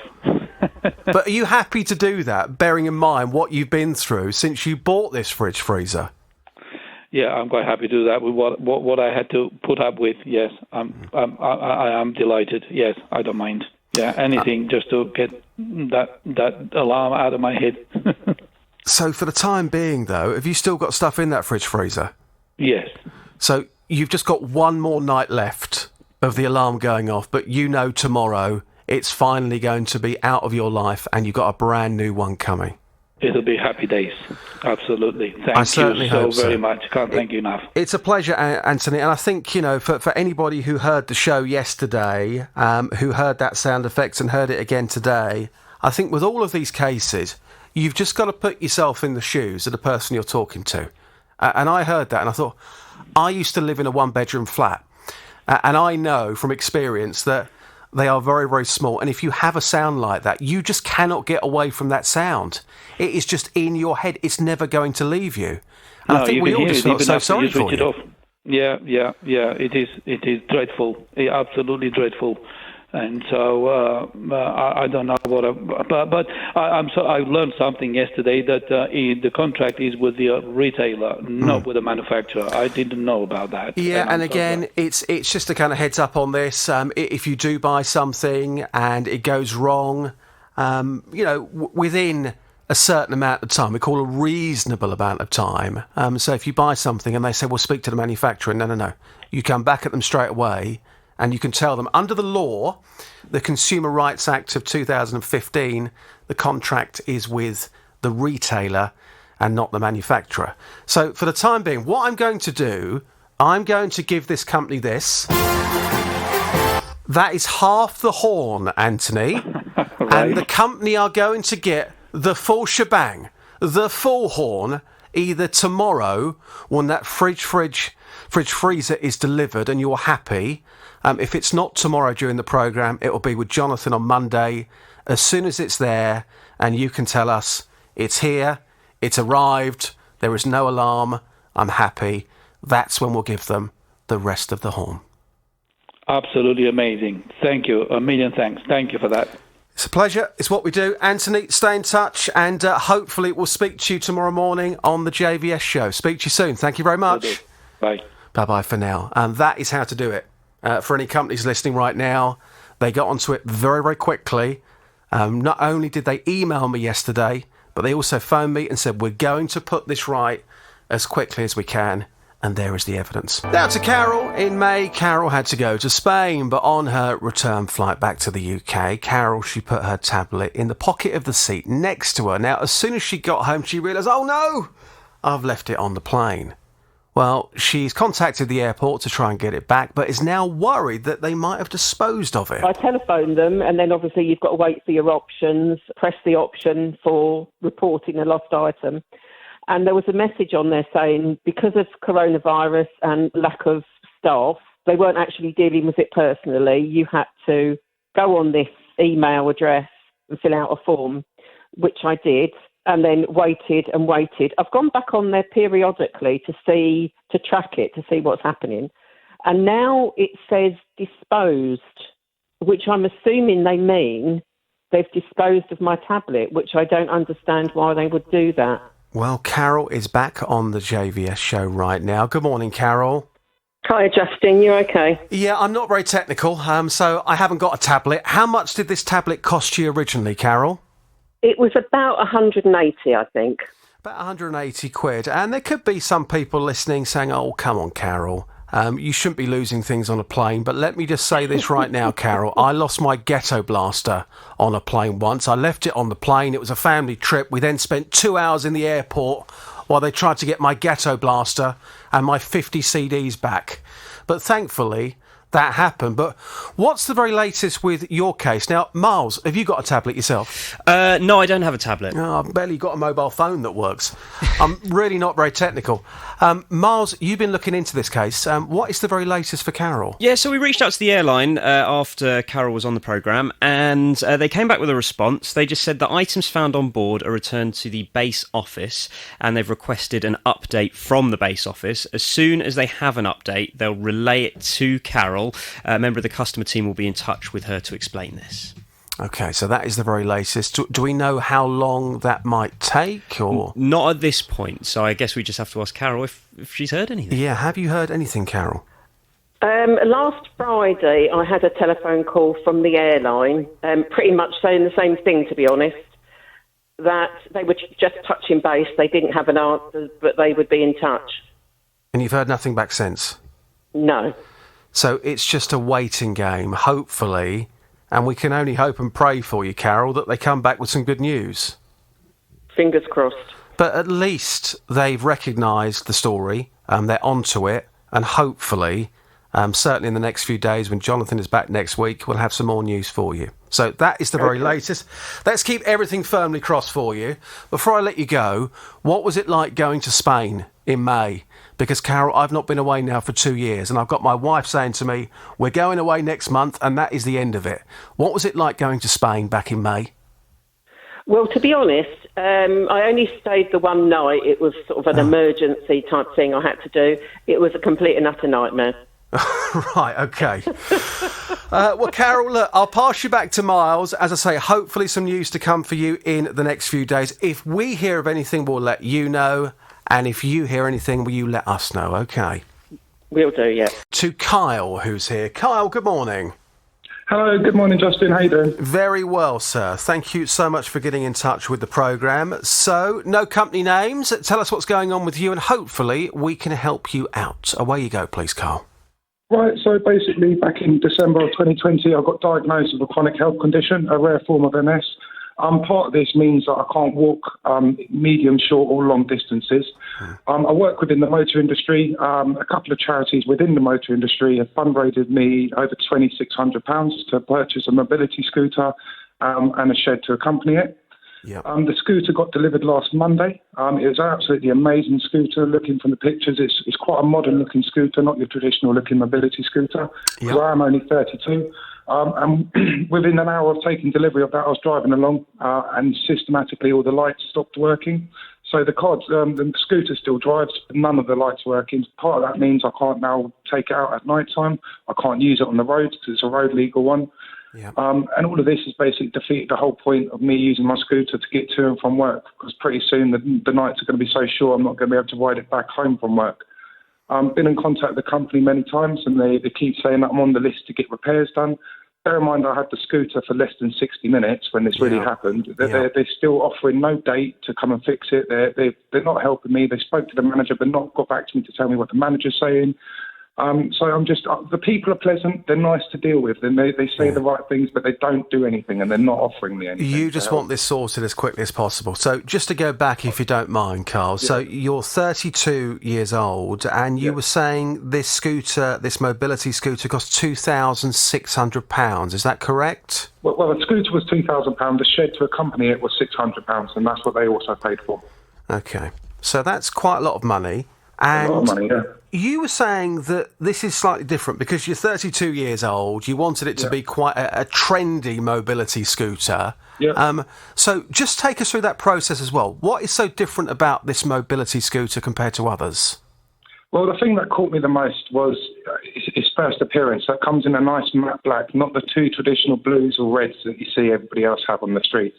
So that I liked straight away. It had alloy wheels. It had stuff like an alarm system within it, a speedometer and a digital speedometer. It had all sorts of stuff on it. Front and rear brakes, the suspension, front and rear. It's virtually like a quad bike, but just like a mobility style one. And that's important for you because you're a young bloke. You're 32 years old. Sadly, you have got this disability. You want to be on something that you feel comfortable riding around. Yeah. I'm trying to change the face of disability. Well, good for you. Good for you. So you're saying that at the moment the lights aren't working, and it's now the 30th of September. I'm sure lots of people have noticed it already. The mornings are a lot darker. The evenings are going to get darker as well. You need those lights to get around. Simple as that. Yeah. Well, I used to have a slot when I go to bed, put my son to bed at 6:30. I used to have a little slot to ride around my scooter, around my local area. I can't even do that now because by the time he's gone to bed, it's dusk, getting on dark now. So it's too late now. I can't do anything. I can't drive other than to from work. And to go back to the phone conversations that you've had with this company, you would just presume that because this was brand new and it was so recent after you'd actually got it, that they would sort this out pretty quickly for you. But that hasn't happened. Nobody's saying to you, don't worry, Carl, we're going to come out on this day, we're going to put it right. You're hearing nothing like that? Nothing. Apparently, I'm on the final stage for the repair, but this final stage is happening the entire week so far, and it still means nothing to me. A final stage of what? There's no communication here. So they haven't given you a rough date, they haven't said to you, it's going to take us a week, or no dates, no timeline whatsoever as to when these lights are going to be fixed? When I spoke to them last week, they said it could be a week, maybe 2 weeks, and that time's sort of coming to an end now. OK. Well, look, what we need to do is go away and have a word with this company. I'm going to get Miles onto the case with this one. Yes. Mobility scooters. Yeah, I'm going to get straight on it. Let's get in touch with the company and say to them, look, this gentleman here has paid £2,600 for this product. The lights aren't working. You're giving him no indication whatsoever as to when it's going to be fixed, what's going on, and let's see what they've got to say. Now to Dave. David recently purchased a set of 6 curtains. They are duck egg blue, and from the same store he also purchased a lampshade for £22, also labelled as duck egg blue. And he was expecting them, as you would appreciate, to match. Taken the cellophane wrap that goes around lampshades, took it off and put the lampshade on the lamp standard that was going to be beside the curtains. And when the curtains came back, to our horror, one duck egg blue was totally different to the duck egg blue on the lampshades. Went back to the store and he said, well, sorry, we can't do anything about it. You've taken the cellophane off. It's therefore unsaleable. I said to him, well, look, go, and here's my receipts, the receipts for the curtains, which say quite clearly duck egg blue. Here's the receipt for the lampshades, which again says duck egg. I would expect them to be complimentary, to say the very least. Well, is it fair that they won't take the lampshade back and refund the £22 when the curtains and the lampshade, they are both labelled as duck egg blue? I've looked at the pictures and they are 2 completely different colours, even though they're being labelled as the same colour. Dave is back on the JVS show right now. Good morning, Dave. Good morning, Justin. How are you? Good morning. Now, at the time when I last spoke to you, when I was last standing in for JVS, I was trying to look at the pictures, but at that point, the entire BBC computer network was down. So I couldn't look at the pictures. However, when all the computers came back on later, I thought I was seeing things here. Because although you've got duck egg blue curtains and lampshades, let's be completely frank here, Dave. They were 2 completely different colours, weren't they? They were indeed, yes, absolutely. Shocking. So you were saying, look, £22, this is more about the principle, and even if they won't refund me, I'm happy to accept a credit note so I can spend in their store again. So I went off, I spoke to the company, they assured me that they were going to put things right, they were going to speak to you. Have they spoken to you? If so, what is the very latest? Well, Justin, quite clearly, you waved the 3 counties magic wand, and yes, I got a call from a delightful lady from their head office in the Midlands, and she was very apologetic of the fact that there had been this mishap, and she offered immediately to put the money back into my account, which they did. It takes 3 or 4 days, but they did indeed. And not only that, I got a lovely letter from them and a voucher for £30 to spend in their store. So everything was over and beyond what I would want or expect, and it's down to yourselves. Thank you very much indeed. It's a pleasure. So not only have you got the £22 back, but you've got £30 as a goodwill gesture, which is fantastic. Indeed, and since then I have been back to that store and bought more curtains, more curtain poles. It was only yesterday. My daughter bullies me a little bit, you see, and I was going to just change the wallpaper, but it happened to be curtains and curtain poles and everything else, and I spent over £500 there. So for the refund of the £22, they actually did quite well out of it. Yeah, they did. Jan purchased tickets from an agent to watch Only Fools and Horses in the West End in London. They cost £235, but sadly COVID meant it got cancelled and then it got rescheduled. We could pick the tickets up at the box office and then COVID happened and the world stopped. It got rescheduled and rescheduled and rescheduled to May 2020.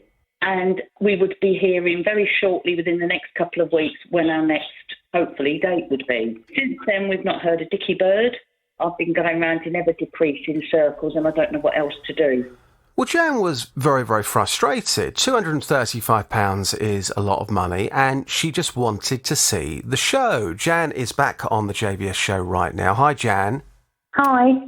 Hi. Now, we have identified this company previously on the programme. The company in question here is Ticketmaster. So what they did, for those that have missed the previous updates, after we got in touch, they did reschedule your tickets, which is what you wanted. However, they didn't actually have the decency, let's say, to ask you what day you wanted to go on. So they rescheduled the tickets for a date that you couldn't go. That's right, yeah. So then you said, look, I've had enough. I just want a refund. And we thought, here we go again. It's going to take 2 weeks to get this sorted. So we spoke to you earlier in the week, and we appealed on the show for Ticketmaster to give you the refund so you could then go away and you could book the tickets directly. What is the very latest for us, Jan? Well, they have refunded, but they've refunded £195. So not quite the 235? No, because what we did was we purchased £195 by Barclaycard, and I had a £40 gift card. Right. And the gift card was bought for me by my son, who probably bought it by cash. Right. So they've just given me £195 back. So it's not quite enough? Well, it's not that, but the credit, I mean, the gift card's been paid for. They've had the money, and I've not been given it back. OK, what I'm going to do for the time being, Jan, because I've got to be honest with you, this story is giving me a bit of a headache at the moment because I just want it sorted as quickly as possible. Jan, we'll get this sorted, don't worry. They are going to get the full horn when the rest of that money hits your bank account. Now to Sue. Sue was due to go on holiday to the Isle of Wight in June this year. The holiday had been rearranged several times due to COVID, and Sue was really looking forward to it. However, before they were due to travel, Sue's aunt contacted her to say that she couldn't go now because she had an ulcerated leg. Well, Sue's aunt, being the good person that she is, insisted that the rest of the family should go on this holiday as planned and have a great time. So what Sue did, she contacted the company and said what the situation was, and the company said that they could have a refund for her aunt because it was covered by their COVID policy. So she's owed £389, quite a lot of money, but the problem is that she's still waiting for the cash. I'd been promised the refund within 28 working days. So I gave it a bit longer and still no refund. So I rung back. I got the same customer service team member. She went away and she admitted she'd made a mistake and that she'd rectified this and was now fast-tracking the payment, and I would receive it within 10 working days. Fantastic. You know, I'm very pleased with the company. Yeah. And I trust them.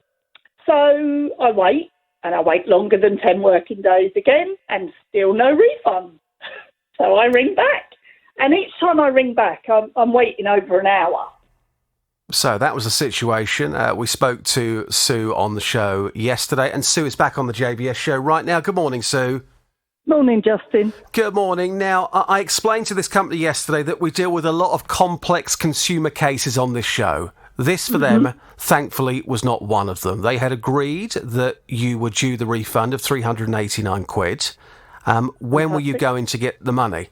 Now, they have sent me an email today, and they have said that they have spoken to the relevant teams and have been informed that the refund is being processed and is on the way to you. That's what they say to us. Well, that's fantastic, Justin. I have to say, because of my experience so far, I won't hold my breath. Yeah. And, you know, their fast track seems to be a slow boat from Australia. So we'll you know, I'm very grateful to all your help, and let's hope this does it. Well, hopefully. So as soon as you see that £389 hitting your bank account, will you kindly let us know? Hopefully it'll be tomorrow, if not next week with Jonathan, and we can give the company the full horn and close the case. Good morning, Sue. Good morning, Justin. How are you? Very well. Are you into boy bands then, Sue? Oh, absolutely not. OK, so you have a brand new consumer problem, as we do with all of our cases. No company names. Tell us what's going on, and hopefully, Sue, we can point you in the right direction. Away you go, please. OK, so on the 18th, I moved into a new property. Around about a week and a half prior to that, I'd contacted the water company to explain to them that I was moving, so to close down my old account and set up a new account at my new property. Yep. And could they please go to my new property and take a meter reading so I start off fresh?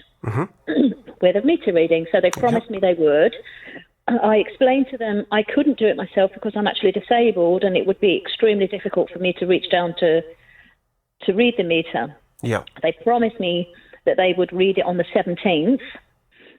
So I moved in, and anyway, a few days later, I had a workman here looking at a particular issue, and I said to him, "Oh, could you do me a favour? Could you lift the lid so I could, just make sure for myself what the reading is?" So he lifted the lid, he took up, gave me the reading. So I thought, okay, just to be sure, I'll contact the water company online and submit this reading so we're all on the same page. Yeah. So I did that, and the very next morning I had an email from the company to say your new bill is available online. So I logged in, and I thought, oh, hey, this is strange. I've got a bill for an estimate on the day of the 17th up to the 23rd when I submitted a reading. So I thought, well, that's really weird because it should have been actual, because someone should have come. Yeah. So I contacted the water company and said to them, look, I'm really quite concerned. I've submitted a reading and I've now received a bill, and that was between the 17th and the 23rd, say 6 days. And on that bill, it states that I'd used the equivalent of 44,000 cups of tea or 130 baths or 140 baths. So I said, listen, this isn't right. I should have had an actual reading. So they said, well, actually, no, we can't do a reading. So I said, well, I was promised that you would. Well, we have to take it from an estimate up till your submission. So I said, well, I'm not happy with that. And after a very, very long conversation with a lady, she said, okay, we'll cancel this and we'll get somebody to come out in 5 days' time, do an actual reading, then we can take a daily average and we can bill you accordingly. Great. So what happened next? So then on the 29th, a very nice chap came, crack of dawn, and read the meter and told me the meter reading. And I'd used, within that 5-6 day period, I'd used 1 cubic metre of water. What's that the equivalent to, though? And that's about £3. About £3, okay. Yeah, so instead of the water board was saying that I'd used 11, which is about £27 from their estimate. So anyway, I got back in touch with them and I said to them, hey, listen, they've done the reading now. Will I get a new bill? I said, yeah, you'll get a revised bill. So on daily average. I said, okay. So the next morning, which was the 30th, I got an email, oh, your new bill is available for you. So I looked online.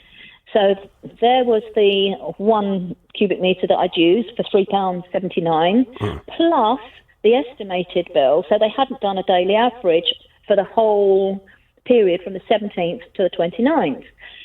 So I got back on to the phone again and I spoke to somebody and I said, look, I was told I would have a daily average, so I should end up with a bill for about £7 or £8. Yeah. Now, we're not talking about huge amounts of money here, but we're talking about... It's the principle for you, isn't it? It's the principle for you that you've phoned several times, you've requested something, they've said they're going to do it and they haven't done it so far. Exactly. So when I spoke to this lady yesterday at the water company and I said to them, well, I'm really very, very concerned, she said, oh, I can understand your concerns. However, and I thought, oh, here we go. She said, well, you are going to have to pay both amounts. So I said, well, I'm not paying on an estimate. Yeah. That's wrong. She said, well, that's just how it is. I said, well, however it is, I said, I'm going to hang up now because I'm getting very, very frustrated. I'm disabled. I couldn't take the reading myself the day I moved in. Yeah. So she's adamant that I've got to pay the 44,000 cups of tea's worth, plus, So I just said, well, the way that I see it is, you've moved into that property on the 18th of September. Yeah. And you have made it very, very clear before you've moved into that property that you are moving in and you want to start afresh. Can you please take the meter readings? So you can all start from zero, if you like, and you can move on. For whatever reason, there seems to be a breakdown here in communication. So what I'm going to do, is pop you through to somebody who is, I'm pleased to say, Sue, very, very good at communication. His name is Miles. He's working on the show. I do try my best. He does try his best. I mean, when I first met Miles, I thought that's a weird accent because he's worked in Australia for a bit. New Zealand, thank you. Same thing for me. Oh, outrageous, I know. So, Sue, what I'm going to do, I'm going to pass you back to Miles. We're going to take all of your details. We're going to go away this afternoon. We will talk to the company. And very simply, we will say to them, what's going on? Because here you have one of your customers who made it very, very clear to you what she wanted you to do. Yeah. Why are we still talking about it in this way? It should have been sorted a lot sooner. So hang on the line. We'll take your details and we'll go from there, OK? Now to Vicky. Vicky has a 5-year-old daughter who has Down syndrome. So she's outgrown her trike and Vicky wanted to get her a new and bigger one so she could learn how to pedal. Now, it's going to be quite expensive, so Vicky applied to a charity to fund it, and thankfully for her, she was successful in the application. So Vicky went away, found one which was suitable. The cost was about £220 plus a delivery charge. She paid for it via direct debit and was told that delivery would be 10 days. Well, at the end of August, Vicky hadn't heard a single thing. They have a message playing saying that none of their workers are in the office. They're all working from home because of COVID, and you have to send an email. So I had tried to do that. I'd also tried to contact them through their online different things on there and hadn't had a response. Then finally on the 15th of September, I did send another email through and I had a response saying that this was for a specialist team and I had to look to see if it was on back order and if not to click on a link and to complete things that way. So I've done that and then not heard anything again since. That then worried me, so I've looked online and it's just worried me now that because the company that I'm talking about doesn't look like they've got very good reviews and things, that I'm now a bit alarmed that I can't get hold of anyone and they've got the money and we don't know what's happening.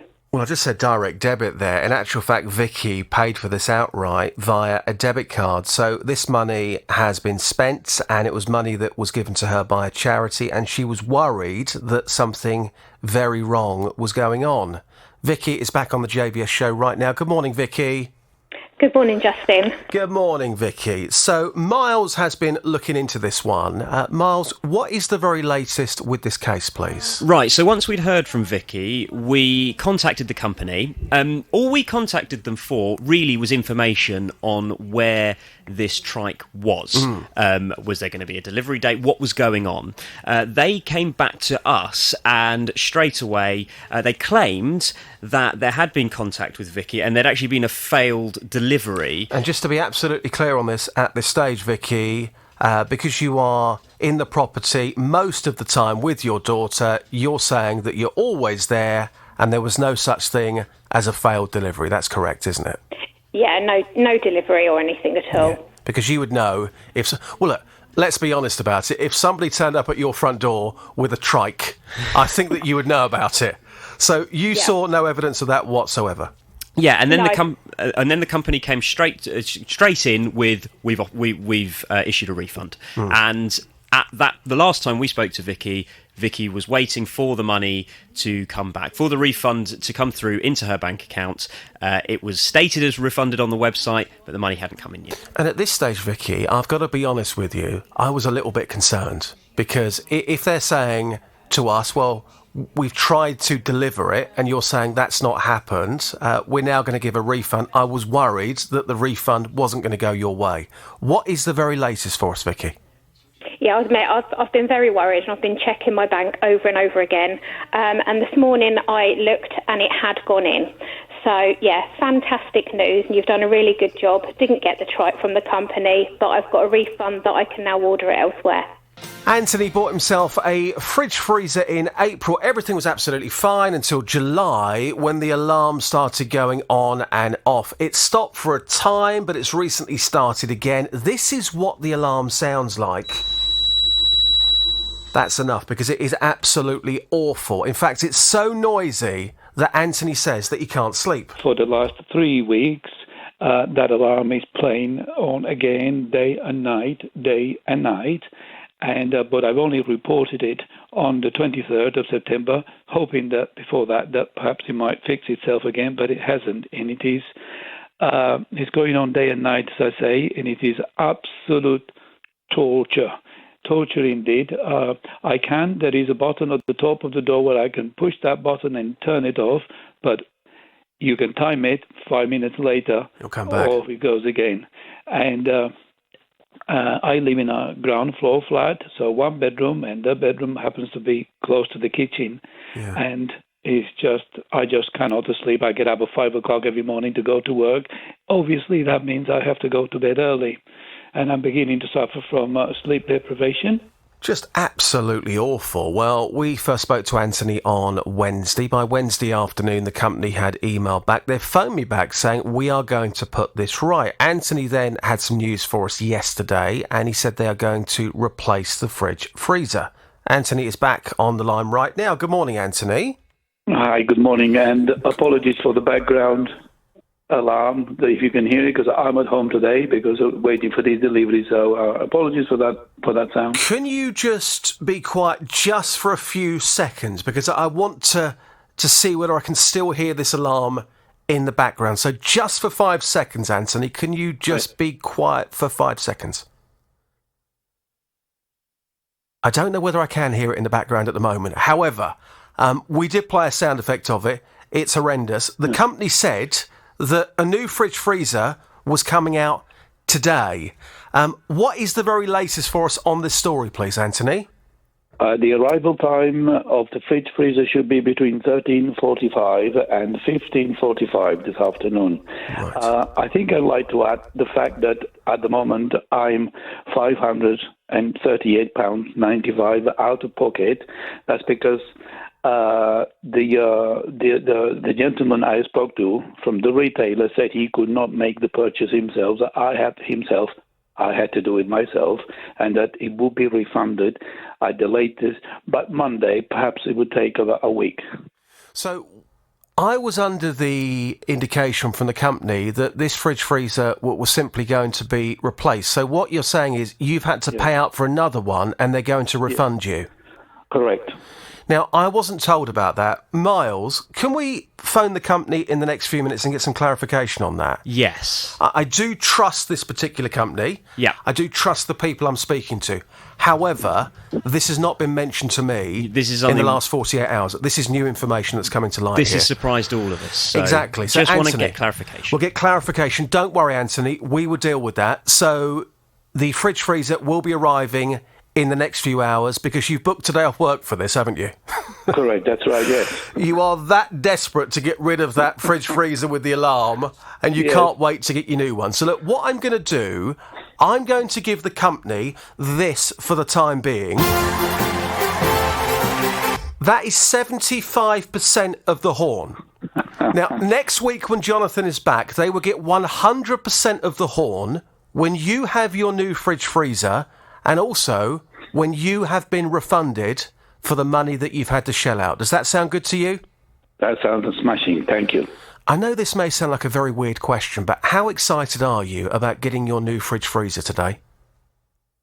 Well, I'm more excited about getting rid of that alarm in my head. That alarm, hopefully...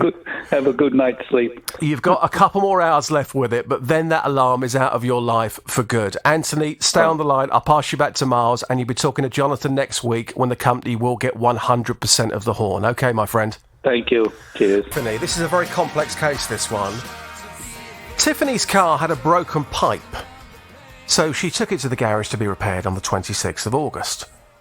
So the following day, she had a call to say that the car had been hit overnight whilst it was parked just outside the garage. So Tiffany went to see the car.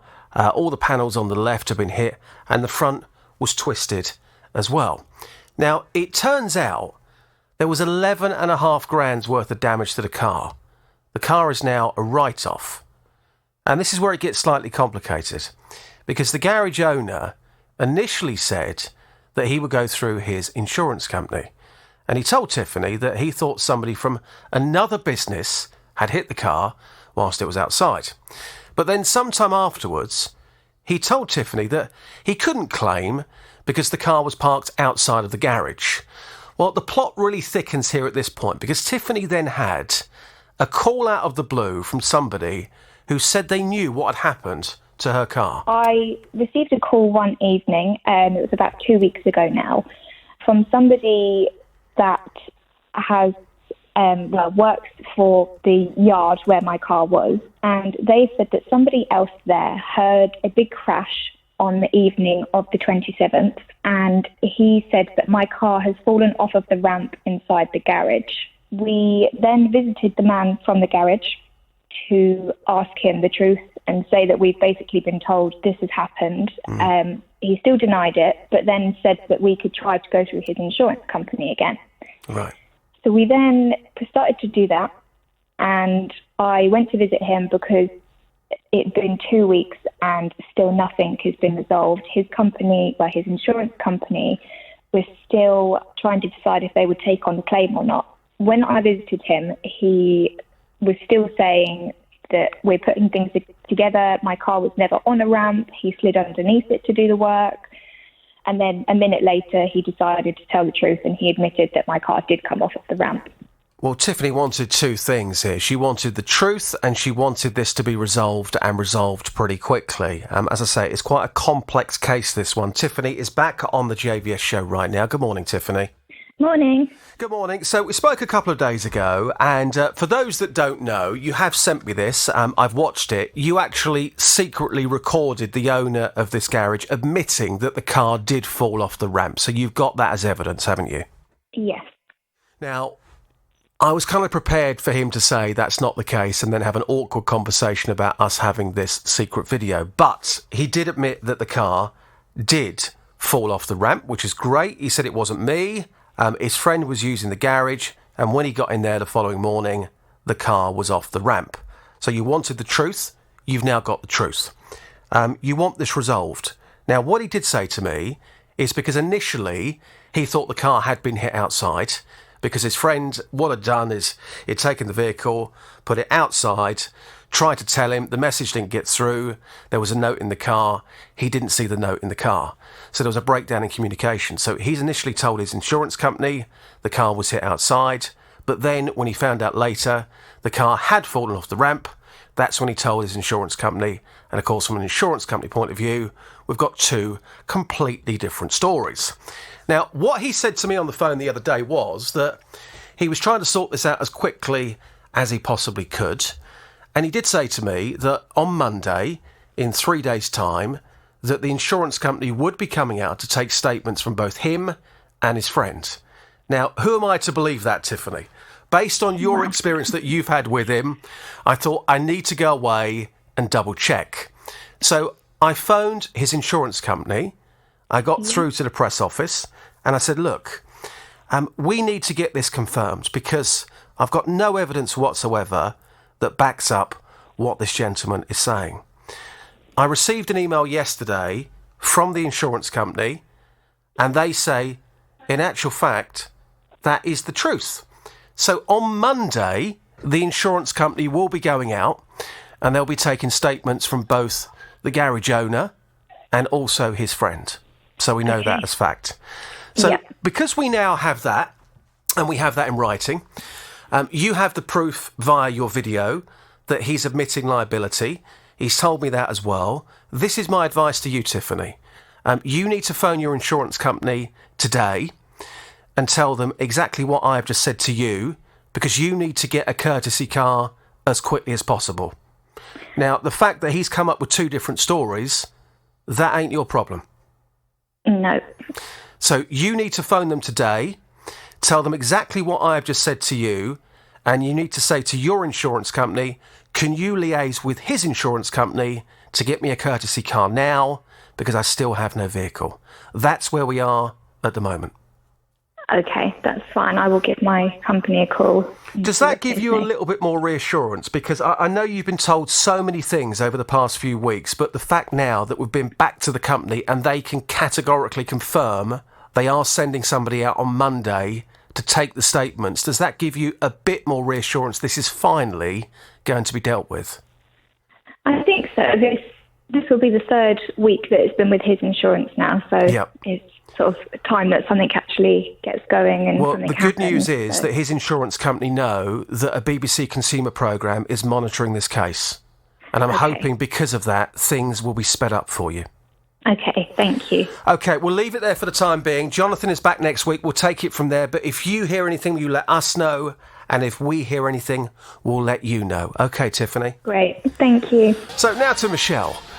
In September 2020, Michelle ordered a new left and right corner sofa. They cost just over £3,000 and she paid on a debit card. Now, she was told to expect delivery in November.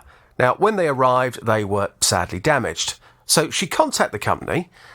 Somebody came out from the company 3 weeks later and said that one of the sofas could be replaced and the other one could be repaired. But in March, a new one was delivered, and believe it or not, it was the wrong colour. The other one was repaired, but guess what? It was the wrong colour. Michelle had been going back and forth to the company, but was experiencing all sorts of issues. It's an absolute nightmare. And they tried to deliver me another sofa Wednesday just gone. It was the right colour, so I was like, oh, happy days. But when I looked at it, it was all damaged in exactly the same way. Oh, for goodness sake. So, look, can you, if you don't mind, you can be a BBC reporter now, Michelle. Would you mind describing what your living room looks like at the moment? Well, I've still got the two sofas in there. It's just quite a big room. So what we've done is we've got a corner group L, and then half of the other corner group to make one massive big L shape. And then we've got like a fireplace, and on the other side of the room we've made it into like a two-seater cushion. So you can see the damage on the sofa because you walk past the back of it as to go through the conservatory. So it's obvious. I think we all felt for Michelle. She was just pulling her hair out with this, trying to get this sorted. Michelle is back on the JVS show right now. Good morning, Michelle. Good morning, how are you? Very, very well. So we first spoke to you earlier this week and you were saying, look, I'm getting absolutely no word from the company whatsoever. And then suddenly, as if by magic, Michelle, the company are in touch with you. And for those that missed the conversation earlier in the week, just remind us what the company said to you. So they came back to me with an offer of the whole suite replaced, so left and right hand in the right colour, £400 back sort of as a compensation, and then a box of goodies containing wine and chocolates and cheese. Yes, so that's how it was left on Monday, that was.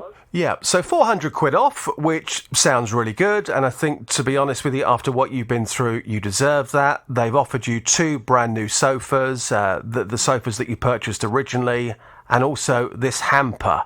Has this hamper arrived?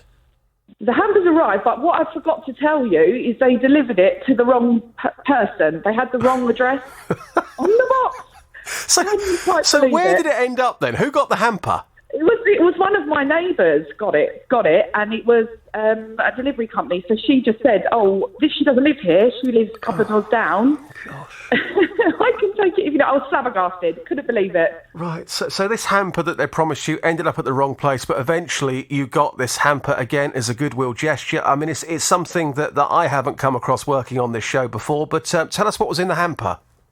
Well, there was a bottle of red wine, which I'm going to save till when I get the sofa, and then lots of chocolate, sweets, etc. It's clear that this kind of thing happens to a lot of customers because it was a pre-made box. So, in your opinion, we went away and spoke to the company again and said, look, this is all great. You know, you've opened lines of communication between yourself and Michelle. You're sending this hamper, and you're going to give her £400 off. But the thing is, Michelle, this is all very well, but I haven't heard, and you haven't heard, when the brand new sofas are going to be arriving. Since we last spoke on Monday, have you been given any indication whatsoever for a date for your new sofas? No, all I've received is generic text message from the company, just saying that my replacement sofa has been ordered, and then once it reaches their stock, they will call me for delivery date. Okay, well, look, we're about to name the company because the company have sent us a statement. Are you ready for this, Michelle? Well, I'm going to sit down. Yeah, because this might change the way you feel about the situation. Fine. So, This is a statement from DFS, and it says, as we are ordering new furniture for Michelle, and the sofas are handmade, the estimated delivery date is February 2022. The lead times reflect the current global supply chain issues affecting the industry. So what they have said is that we are going to put this right for you. We've given you £400 compensation. We've given you a hamper as well. But here's the most important question, Michelle. Are you happy to wait until February to get your brand new sofas? How do you feel now that you've heard that delivery date? Well, not really. I don't know what to say, to be honest. I didn't think it would be this side of Christmas. I didn't, but I thought they'd make this maybe a bit of a priority considering what's happening. So I mean, from their point of view, Michelle, they can't suddenly magically come up with sofas. So that they are going to be handmade, and it's going to be February. I mean, at that point, you are going to get what you want. I suppose the question is, are you willing to wait that long or not? I don't know. This is the thing. I just don't know what to say. The thing is, again, I've emailed the store manager asking, even though, I wasn't expecting it this side of Christmas, but it's not the production side that's the issue. It's the delivery side. How am I going to, in February, am I going to get a sofa that's not damaged? Well, they have assured us that in February you are going to get 2 brand new sofas in the colour that you want, which won't be damaged. So do you want to have a think about it over the weekend? Because I know that you like these sofas, but obviously now we know the lead time. It's entirely up to you what you want to do. You might want to say, yes, that's fine, or you might want to go back and get a refund. I suppose the only concern from my point of view is that if you do get a refund and you go elsewhere, every company's going to be exactly the same because it takes months to get sofas. That's the only issue. Yeah. Yeah, I'm not unreasonable at all. I do understand that this is... But why could they not communicated that to me as the customer? I just don't understand it. To get a generic message... I don't know what to say. You know what I would do, Michelle, over the weekend? I know you say you're saving that wine for when the sofas arrive. I would have the wine this weekend. I would sit there with the wine this weekend and I would think to myself, do I want the sofas in February or do I want a refund? Use that wine over the weekend to sit down, relax, and make a decision in your own time. Right, okay. No, okay. I will. I need to speak to my husband as well, so... Yeah. You do that, and then we'll speak to you very soon. Thanks, Michelle. Lovely. Thanks, Justin, for your time with this. Thank you.